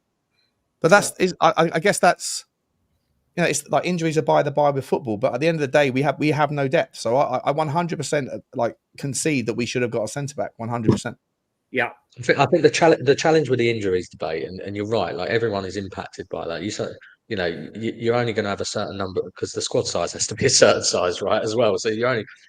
I think for me, when there's glaring holes though in the starting 11 that haven't been addressed, and with some going, as I say, for me, the left wing was a non-negotiable, almost more than, we're going back to the Muani conversation. If Solanke hadn't got injured, I was happy to accept, even though I don't think either of them are good enough, Solanke or Richarlison. I was happy enough to accept that we might have to wait until next summer for a marquee striker signing. But for me, we've just missed a massive opportunity. And as I say, I don't think we're yet ready to be in that position where we can make those decisions to say we'll go without. I think you need to be in a better place, like a Liverpool are, where last summer their squad was in a good place. The starting 11 was an established starting 11 with loads of depth up top, where they could make that decision to say, do you know what, we'll wait a summer before we go big. I don't personally think Tottenham are in that position where we can make that decision. So, and it probably comes back to the signing of Tell as well, to be honest, because if we hadn't signed Tell and we'd signed someone else who is more ready now, one could argue we probably wouldn't be having such a detailed, in-depth conversation on the left wing position. But I think I do buy into your argument with Tell, Sean, that although it was shaped as an option to buy in January, I think there was a gentleman's agreement, which there quite often is with these things, that we were always going to make that deal happen just at a renegotiated price. So I think I'm not sure if it was a gentleman's. I think it was done in January. Shame it wasn't. I'm pretty sure it was an option that was only pending one outcome, which was whether the player wanted to stay. That's well, what that I would be heard an obligation, wouldn't it? Yeah, it's an option. It was a loan with obligation, subject to Tell's decision of whether he wants to stay. It's a shame it wasn't a gentleman's agreement that we had with Manchester City to let Kane go to Manchester City. What I do know is when you look at Arsenal's team, look how many injuries they've had. I know they didn't win at the weekend, but what I'm saying to you is, they lost Saliba. They still had Calafiori. They still had Mascara. They still had every single position, even though they can take injury after injury after injury and still field a very strong squad because they have strength in depth. And now they're bringing in Hincapié on top of all of that. On top of all of those defenders, losing Saliba would normally mean, like, if we had Saliba and Gabriel and we lost one of them, like we lose Mickey van der Ven, we're banging trouble. If Mickey van der Ven pulls his hamstring on international duty, the whole fan base is going to implode. We know it. Whereas if that happened to Arsenal, they've got contingency plans for all of their positions at the back of the back of the pitch. Not to mention the midfield, and we don't have that. We're miles away from Johnny, that. do you know why? It's because they build on what they've got. Son and Werner leave, we still haven't filled that void. It's almost like we got Vicario because Lloris went. We've got Van der Ven because Vertonghen went. We've got Kudus because we've lost Werner. We sign players. Are we trying to pretend like we didn't try to get Eze? We didn't try to get Savio. We didn't try to get these guys. No, we're just talking about what I'm saying is squad depth. We're talking about squad depth. We're not talking about individual players. We're saying that squad depth. When you look how many options Arsenal have in the middle of the park: Noni, Zubamendi, Mourinho, Saka. Honestly, but they got the same size squad that we have. They have. We do not have the depth of Arsenal. No, they've got better players, but we have the same size squad. Like people make out like there's like this never-ending squad. But our squad, but Sean, our squad's very, very average, though, isn't it? Squad-wise, it's an average. No, I don't think it is. We don't have the depth, Sean. You saw on the weekend it's average. You saw it. In what way? Like, hang on a second. So, are we saying that Man City's a shit team because they lost to Brighton on the weekend, or that we beat Man City and they lost by being beaten? No, let's not. Forget about results, Sean. Forget about results. The point that Stel just made is that we saw on the weekend that our squad is shit. Our squad has no depth. I'm just saying that the same squad we managed to beat Manchester City, and then you could put it down to the voodoo of Tottenham City. They then go to Brighton, who don't have a squad as good as City or Tottenham, in my opinion, but certainly not as good as City. And then they go and lose there as well. Like, it's taken away from my point. In that case, Sean, right? You have to blame Frank. Then your logic says you have to blame Frank. Hang on. No, you're not blaming. I do blame Frank. No, Sean's logic. Sean's logic. I do blame Frank for Bournemouth, but I actually think that Bournemouth just were better than us. That's my point. Sorry, Johnny, you want to bring something? Hang on, right? Hang on 1 second, right? This conversation has been completely hijacked. All I'm talking about here, right, is fucking strength in depth. Forget about the loss at the weekend and the loss of this weekend. What I'm saying is we can't handle too many. Like if Mickey van der Ven goes, we don't have enough backup as a left centre back. Arsenal have 3 or 4, right? Other clubs have plenty of backup. I know the squads are exactly the same, unless you're Chelsea, where you've got 47 in a holding pen and another 47 in another company in Strasbourg or whatever. I'm talking about our strength in depth is not enough. Relative to what expectations, Johnny? Okay, let me ask Sean. Sorry, Lilywhite, just super quick. The expectation of a big expectation of what? To do what? To win the league? To win the Champions League or to finish fifth? The expectation of a club to build a £1 billion stadium with a massive fan base, a global. Hang on, no, don't. Let's not take it back to this bullshit. This season, hang on, sorry, Stel, just one sec, mate, please. I'll ask Johnny the specific question. Johnny, specifically to you, you said our depth isn't good enough. I don't necessarily disagree. I look at the bench at times. I look at the areas of the pitch. I can concede. But relative to what? Yeah.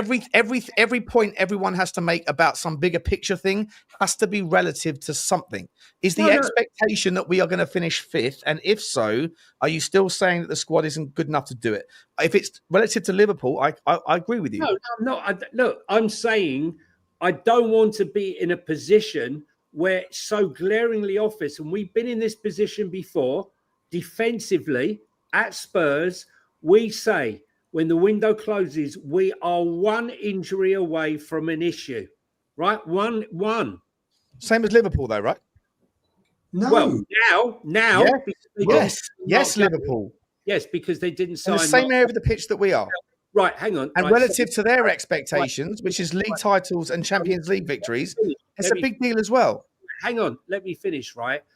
What I was saying to you, as you well know, Sean, I've said since this transfer window opened, unless Manchester City, they made a mistake getting rid of Quansah, and if they don't sign Mark Gahey, they could jeopardise the league and the Champions League because they have no strength in depth in that centre-back position. I called it, I agree with it, and you're 100% right. Arsenal aren't in that position. Liverpool have made a glaring mistake leaving it to the wire for this to happen. They should never have let Quansah go, just like Crystal Palace didn't do the deal until they had Gahey in the bag. They were convinced themselves. Now they've put themselves in a position that if Virgil van Dijk gets injured, they're fooped at the back, right? I'm saying Spurs are, as usual, one injury away. If they lose a left back, right? If they lose Mickey van der Ven, I don't believe we have the adequate left back cover unless you think Ben Davies is that guy. And I feel we are short on the left wing, and it could ultimately cost us. And for that, I feel like we've let Thomas Frank down. But if Thomas Frank has been offered a Nathan Ake or a left winger, and he has said, you know what, they ain't good enough for me, then that's on him. And that's fair enough. But like, I 100%, I'm not sitting here saying that we're not short. 100% we are. But I'm just asking the question to all of you relative to what expectation? Because Liverpool are short in the same areas that we are relative to very, very high expectation. If Tottenham's expectation is to compete with, or wherever they are in your mind, then that's the relativity. That's what, like, any opinion has to be relative. Sure. But guys, we have 9 minutes before we have to finish. We can either carry on this or we can talk about Bournemouth. It's up to you guys. I'm happy to go. Go over the 2 hours. Still, hang on, mate. We are short. If we're going for 5th place, we're short. Forget the top 4. They've had fantastic transfer windows. Don't understand why we can't even have half of the sort of windows that they have, because we are Tottenham Hotspur, and I'm not going to be levied like a lot of people and downplay expectations, because this is still a big club, and Levy and co have diminished the standing of our club. But in order to get fifth, we are short. We are short. Now, I don't think there's anything wrong with Spurs actually aiming to finish 5th this season. You know, no, there's not. There's nothing wrong with it. But the same teams that are also fighting for that haven't had a perfect window either. I'm not defending it, by the way. Like, I actually think that Tottenham's window wasn't as good as a lot of people that are in the Levy out camp. So, like, I'm not defending it. I'm just like the purpose of any opinion is that your opinion can't just be like a statement. It has to be relative to an expectation. That's the way that it works in football. Like, if you want Tottenham to be competing for the league title, then we're miles away. If you thought a month ago, when I asked you guys all this on a show about 2 weeks ago, I said, where do you expect Tottenham to finish this year if the window finished the way it did? I'm pretty sure you all said somewhere between 6th and 8th. And then you all said if we go and get another a 10 and a forward, I think you said left winger, but a 10 and a forward, I'll open it up, expand it. You said 5th. We have Xavi Simons since then, and we have Muani. So now the expectation, according to your own logic previously ascribed here, should be 5th. And in that world, you're competing with teams that are also just as vulnerable to injuries, just as vulnerable to being short. There's a lot of good teams that aren't in Europe, Sean, that aren't going to have the amount of games and the injuries that we're probably going to sustain because we're in the Champions League. There's a lot of good teams in this league. Like you saw on the weekend, Bournemouth, they're a good team. They're not in Europe. Okay, so let me ask when Europe this, kicks in for us, we're going to realise how fucking short we are. We're going to I feel like when this conversation started, and certainly in our WhatsApp group today, I'm pretty sure that everyone said the window was somewhere between a 6 or 7 or an 8 out of 10. I didn't answer. And yet, you might not have done, but I think that was the general vibe. And yet we're now spinning it into somehow it's got back to Daniel Levy. So it's a 7 out of 10 window, but Levy's still a shit show. Sure. No, I think people are just saying it's a missed opportunity, aren't they? I think most people are given a level of credit, right? I think on your question about pitching it relative to who, right? We can either take the owner's words of we want to compete for the Premier League and the Champions League and be part of the Big Six, and use his own words and say clearly, comparatively to those, as you acknowledge, we're not quite there. I think if the aim is more realistic, which I think we had a really good opportunity of having a shout of 5th, right? I think most people would, particularly as Villa have had a shit show of a window because of their own over ambition historically and the hamstrung by the rules, and Newcastle have had a mixed window, having lost Isak. They've made other signings, right? So I think this was our opportunity to really close the gap on Newcastle and Villa, which has been created by our own mismanagement over the last couple of years, right, in terms of recruitment. I think we've missed that opportunity to make this a 9 out of 10 window. As I said myself, I've given it a 7, 7.5. I think it quite easily could have been a 9 just by signing a left winger and by signing a centre half. So can you understand to the moderate fan how that sounds though? You're giving the window a 7.5, but if you're choosing one phrase to describe it, it's a missed opportunity. It feels like it's no. I'm happy, just adding. But I'm not going to allow it to sound happy. That's me adding to my own point to just give some extra context on this exact specific discussion we have. If you ask me to summarise the window, it would be it's been strong, but a missed opportunity to be perfect. How which I often think is a is a fair window summary. perfect, Connor? Well, Liverpool have had a perfect window, Have save they? for the Connor, guy Connor, can I Phil jump collapsing, in? but it's been No, they haven't. save No, for they that, They it's a haven't had a 9 out of perfect 10. window. No, they haven't. It Wait, failed. at the Arsenal end. and Liverpool have had 9 out of 10 Connor, windows. Connor, Oh, hang on a can I second. jump in on Connor, this? let me just answer that last bit to Connor, just in case my signal goes. Sorry, Stel. I think they spent hundreds of millions of pounds midfield and attack, absolutely sensational.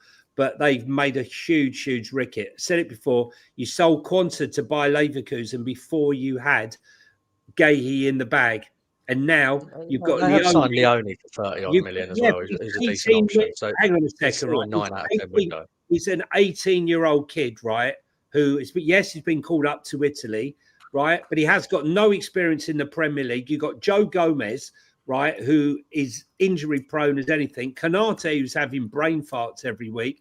And so you've got Virgil van Dijk. They've had to play Endo and Robertson at centre back. That's how desperate it's gone. You can't be doing that playing in the Champions League and in the other leagues, in my opinion. Sorry, Steve. At the same time, they won the league, finished 40 points above us, and have signed 5 starting 11 players. So I think relatively, even though they've made that mistake and they expected Gray to happen, Listen, it guys, obviously didn't. It's still easily a 9 out of 10 window. Yeah. I'd love to have that problem. Can I just say this, please? Right. 3 things. Number 1, as a Spurs fan, I think I have the right as a Big Six club to expect high standards for my club. However, I don't have high expectations because of the way we operate. So I have high standards but lower expectations. Yeah. In terms of this window, it's a very, in fact, the best window we've had with incomings compared to what we used to. But what we used to is very mediocre. So it's not like we've had this brilliant window. It's a good window by our standards. Now, for me, this is how I look at it. This is how I look at it now. And I actually agree a little bit with Sean on the Bournemouth bit, right? I don't fully think Ange was to blame for us finishing 17th last year. Should he have finished higher in the league? Yes, he should have. Right, Johnny, let me just land the point and before you have your say, right? And by all means, have your say. I've always said no Spurs manager can compete on all 4 fronts. We don't have the quality to do it, which is why no Spurs manager under this ownership has finished top 6 and won a trophy. They've never done both. It's either do really well in the league or win a trophy. And won a trophy. We were a shit show in the league. We should have been at least mid-table, though, at least. And that's why he got sacked. So I expect Frank to either do half decent in the league, get into Europe, whether it's 6th, 7th, whatever, get into Europe, or you've got to do something decent in the cup, like a Carabao Cup. But for him to do that, he also needs the tools to do it because this squad isn't good enough. It simply isn't. So it can't be that we're going to have a season where we say, oh, look how well we are against PSG. Look how well we are against Burnley. Look how well we are against Man City. The Frank effect, the professor. Look at the structure. Look at the football. Look how well he's developing Sarr. Look how well he's developing Richarlison. But then when we lose, Levy's fucked us. Levy hasn't backed him. We're short on players. We weren't short on players against Burnley and Man City. So the way I look at it is this. When we lose, we do have to look at the manager, but we've got to look at the performance, not the result. If we gave Bournemouth a game and we lost by a goal, but we gave them a really good game and we were just unlucky or VAR didn't go for us or players just missed some half-decent chances, you'd say, do you know what? I don't blame Frank for that. It's not his fault because the players on the pitch, we had plenty of chances. We had good possession. We dominated Bournemouth. It just didn't work for us on the day. It's the lack of quality on the pitch. But when the whole team has a stinker, when the whole team was shit, and they were, other than Van de Ven and Vicario, I'm sorry. That was a tactical failure, and he didn't adapt. He should have, and he didn't know what to do when we went 1-0 down. If we lose the next game to West Ham, but we fucking give West Ham a game, I won't blame Frank. I'll look at the players and say, you're not good enough. You're fucking not good enough. And I think we're going to have a season where we win games. We lose some because the manager got it wrong. We're going to win games because the manager got it right. And we're going to lose games because the players, they just aren't good enough. I think we're going to have that up and down season, which is why I said I'm going to give him a season, see how it goes. But I don't think we can blame Levy for everything. Frank has to prove himself. But for the last 5-6 years, I don't think we've ever had a good squad. Under Conte, under Jose, under Nuno, under Ange, and under this guy. I don't think we've ever had a good squad. And right now, I think the same applies. I think the starting 11's improved with the signings, but the squad is nowhere near good enough, Sean. I really don't think this squad is good enough. For the 4 competitions we're in, what manager can deal with that? And that's where I'm at with it, guys. That's my final say. Sorry. Is the squad better than it was under Ange's last season? When you factor in the injuries, no. I agree. Because we've lost all our goals. If Muani comes in and Simons come in, Sean, and they start banging the ball in the back of the net, then it's fair to say, actually, it's as good or maybe better. But until they start playing, I can't really answer that. I've got to let that play out, haven't I? I come at it different. I think it is better now, given these last 2 signings. I think with Muani and I take your point. You've obviously got to see how they settle in, but I think on paper it is better. To me, the squad is way better. I'm not taking away that the Ange got absolutely slammed with injuries. It happens, and that's why I absolutely concede that in the defensive end of the pitch, we've got a problem that's waiting to explode, 100%. And that's why when I was sitting there saying all the last few days, and everyone was saying we need the priority has to be a left winger. It has to be, that has to be the thing in a 9, whatever. I'm thinking, well, what about originally? It wasn't that long ago. I was thinking we can probably suffice, but when we were loaning out Boskovic and there was no real news, no real, in my opinion, viable options, because I didn't see Ake or Akanji as viable because I know that Man City are just playing us. I'm thinking now you can't go to a back 5 and the back 4 is still 1 or 2 injuries away from being absolutely decimated. And then it doesn't matter how many goals you can create with this new look front 4. Solanke's injuries put another dampener in it. You just right now, it's bollocks crossed and fingers crossed that everyone comes back from international break.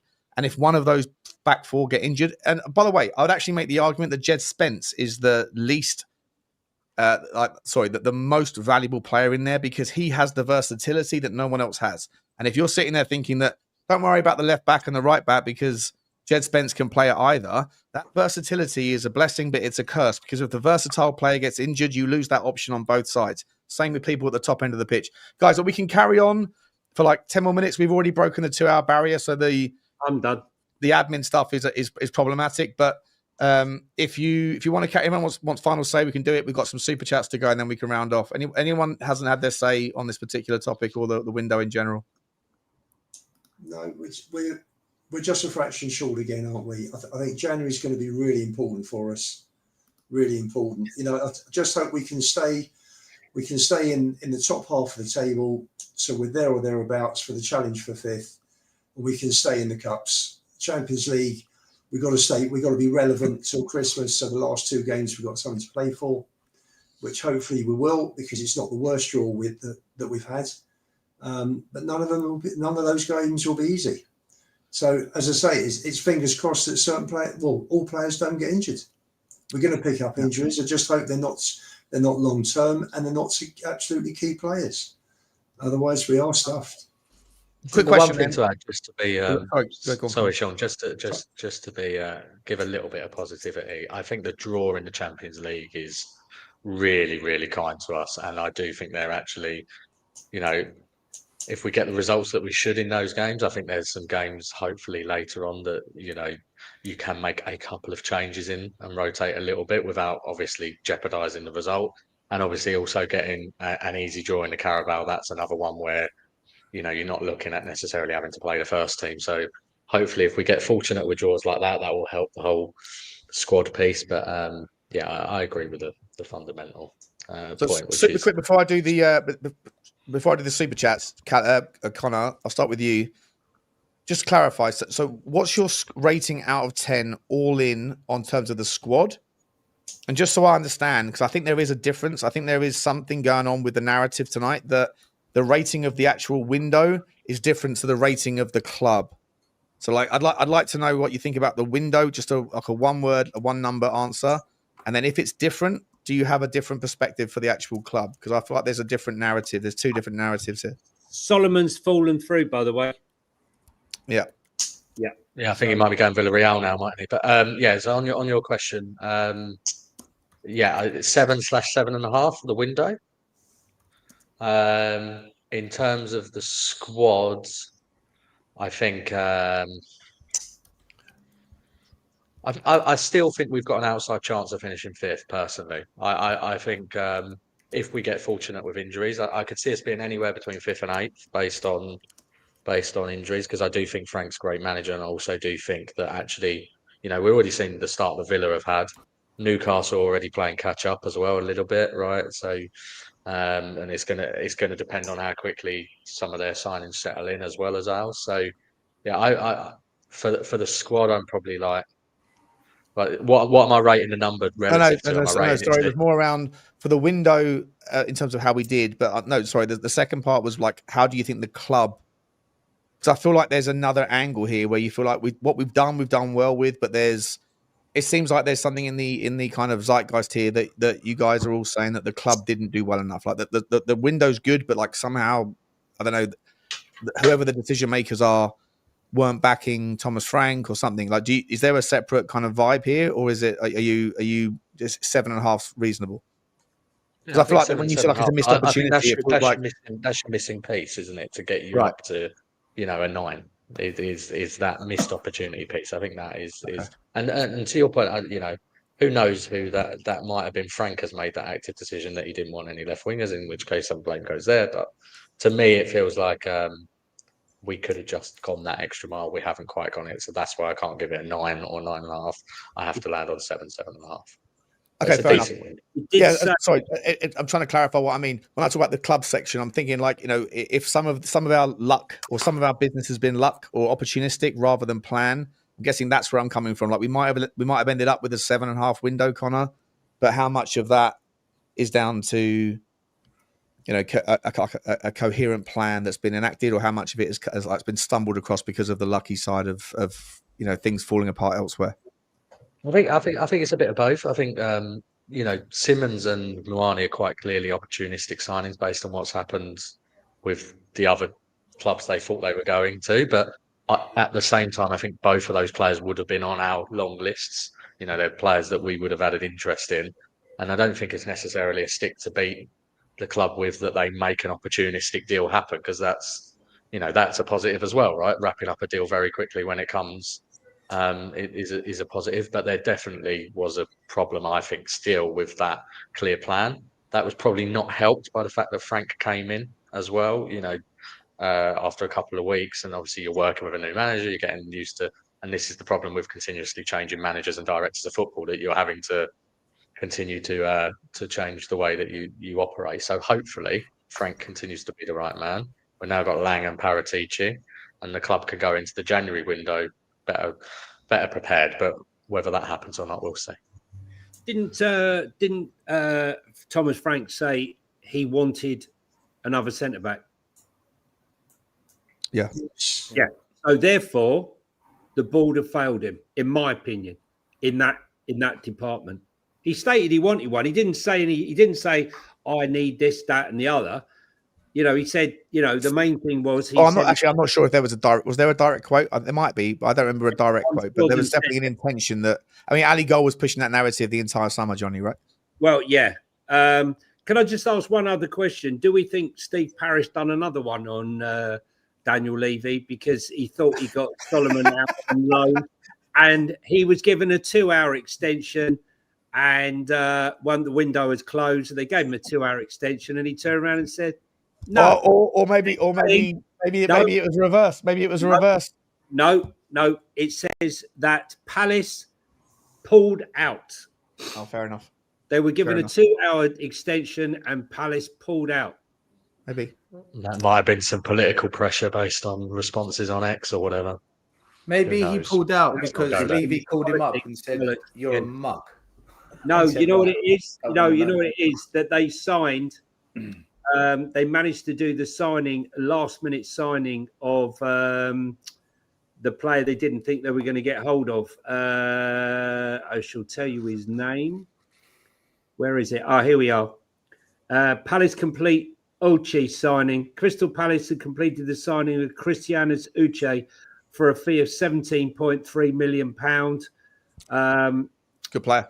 Yeah. Yeah. Santos Uche, yeah, very good. He's the replacement for Eberici Eze. And they did it for only £17 million, which is probably why they decided, you know what, we don't need him now. So are you saying you think he can go to Villarreal? I can't see how he's going to go to Villarreal when he got a 2-hour extension on a deal that they said that they'd agreed. We can go. He might be able to go to Turkey or Saudi. La Liga I deadline. think the loan deal rules are different, aren't they? The loan deal rules are The slightly deadline's 11 o'clock in La Liga as well, so I think you can. Yeah, with the loan. Yeah, he's not going to Turkey or Saudi. Guys, super quick answers then. No time for a new conversation. No. What's your overall rating on the window? And then is it based on luck? So like I think Connor said 7.5 out of 10, but he was saying that the club could have done better. Johnny, you're saying the same thing. Stella, 7.5 luck. 7.5 and luck. And opportunity luck. Okay. luck. Where it's happened in the last week. So the club get no. No. They would get points for seizing the opportunity, right? But I'm saying, had the opportunity not arisen, where would we be right now? Both of these deals have been opportunist. Simons had been left at the gate by Chelsea for a couple of days, and Kolo Muani with Juventus not been able to cough up the money at the midnight hour. All right, fair enough. Stel, same for you. How much of it was luck? How much of it was what's your number? And how much of it was luck? How much of it was planned?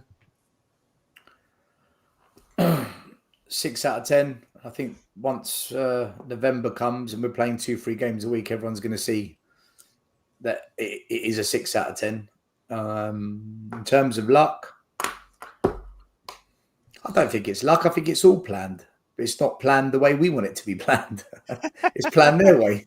So that's not. I see where Johnny's going with it. I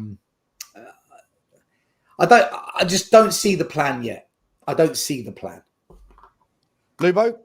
Not yet.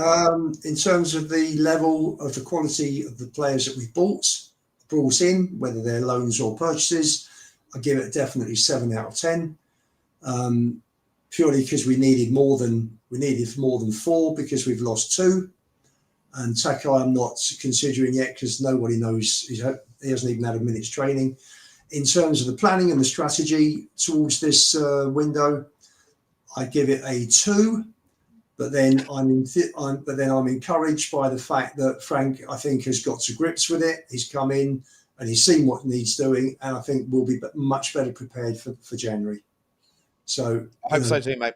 Hope so too. Listen, if we're having the same conversation by January 31st that we haven't got anything done, then it's massive problems. Hopefully, January the 1st. What do you judge it? What's that? What do you rate it? Judge it? What's yours? I don't disagree with most of what you're saying. I don't put it down to luck because I think the opportunity thing, I don't care about that shit. That's the reason why like 50% of the transfers are done in the last few days because like that's just the way it works, right? So I'm not putting it down to that, but I don't feel as, I feel like if I wanted to make a stronger case for being happy because people think of me as a certain like a defender of the club or whatever, I think I could be very happy right now and be pushing that narrative, but I don't feel happy. I feel a little bit anxious about what's coming. I feel a little bit like unsettling about, our back line primarily. So I'll probably give the window like a 6 out of 10. It's not so much about the club leaving us short, but I certainly think that we're going to end up panicking very soon. Put it that way. So maybe it's more of a 5 out of 10. I don't. Right now, I'm okay with what we're looking like because of the players we've got in and where we are injury wise. But the second that 1 or 2 injuries happen, I think we're going to be struggling, and then I think we're all going to be losing our minds in the next couple of weeks very quickly. Sean, can I? Have we got 5 minutes, or have we got to stop? Okay. Yeah, you're gone. I want to ask everyone a question. Can you share this image, Sean? Because I think yeah. So what you've got here, the Champions League squad has to be 22 players. So you've got the yellow's the homegrown. That's maximum 17. You've got to have minimum 4, which is club trained, and then there's the association trained, which has to be minimum 4 as well.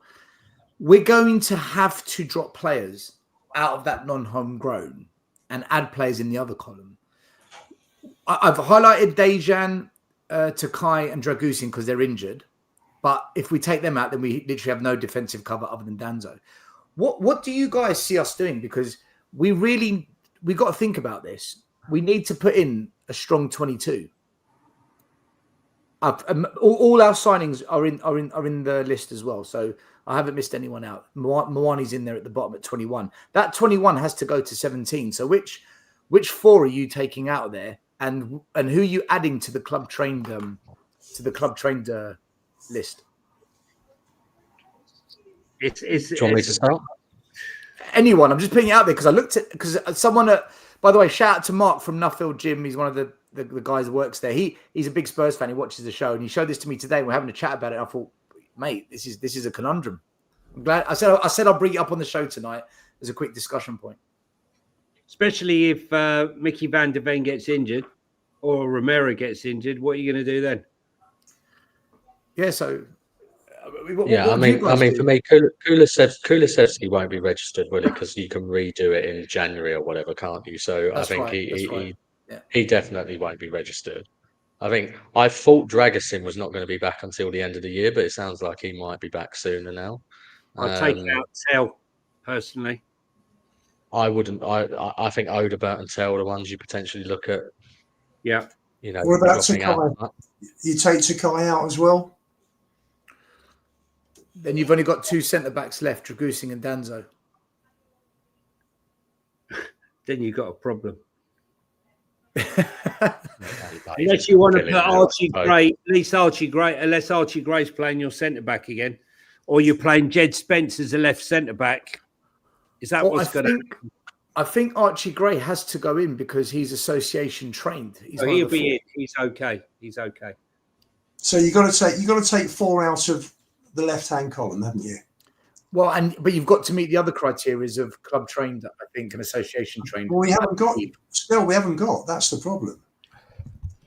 Yeah, but Tell's not. Matisse Tell isn't 21, so he doesn't count. He goes into the B list. Yeah. No, he doesn't, Sean. This is different. No. That's for the Premier League, the 21. For the Champions League, the B list is basically kids like Mikey Moore and Jamie Donnelly. Of course, sorry. Okay. Come through the academy. So you effectively, you're taking 4 out the first list. So is Kulusevski, you don't register him because of his injury. I think if Dragusin is not back to the end of the year, he has to come out. And then for me, it's Odegaard. Guys, I'm going to have to shoot. I promised 2 hours. It's actually 25 past 12 here. Yeah, appreciate you, Johnny. There you go, mate. Guys, it's been a pleasure. Connor, nice having you. Boys, I'll see you. See you soon. Okay, have a good one. And for everyone watching, that's a wrap for the window. Could have been better. Could have been worse. So if you take out Takai, you take out Kulu, and you take out Tell, who's your other one? Because if you take out Odegaard, you've only got Johnson on the left. That's it. Muani can play there as well, and Simmons, but yeah, I'd take and Richarlison. But I take your point. It's a really interesting point, mate. I hadn't seen that. Like that's the most updated list. That's actually quite terrifying because every single one of them. So what? So Lucas Bergvall, Pape Sarr, all those guys that are under 21 don't count because they haven't been at the club for 3 years. That's the rule, isn't it? Yeah. So how? So and there's a reason I brought this up, guys. How do you judge the window now? When you look at this, who's the player who dropped out? Who's the player? So how many players do we need to get rid of? 4, is it? You said. Yeah, from the list of the yellow. Yeah. Well, Kulusevski won't be in there, right? Obviously, but even then, Dragusin will be back before. Dragusin's back in training, isn't he? Well, you got to keep. Look. Danzo has to stay because he's covered for. Bissouma goes, obviously, right? He's already gone, I think. He's already Basuma's gone not in the list. Is Basuma in the list? Yeah, because at the No. point of when this was done, he was on his way out of the club. So yeah, Basuma. Yeah, you have to add. In fact, Basuma has to be added back in. Basuma has to be added back in. Hell. You know what? And Hang on, Solomon, hold on. mate. That's Solomon's actually a back in. problem. Still, Mate, Solomon as well. Solomon's back hang in. on. Still, doesn't Kevin Danso come out of that list and go in one of the other lists? No, why? No. One he doesn't anyway, because Lubo, the yellow list is non-homegrown players. Danso's homegrown, isn't he? Yes, Danso is. He grew up. I'm pretty sure. I can see a lot of people Not commenting that. homegrown. I'm pretty sure he doesn't count as association trained for Champions League, but he's homegrown for Premier League. But even if he did, it wouldn't make a difference because you would still have a squad size of 22, so he would just take one of the other positions. So we're including Danso anyway, so it doesn't make it. The Premier League rules are different. The squad size bit. Yeah, that's what I'm saying. I think people in the comments are wrong on that.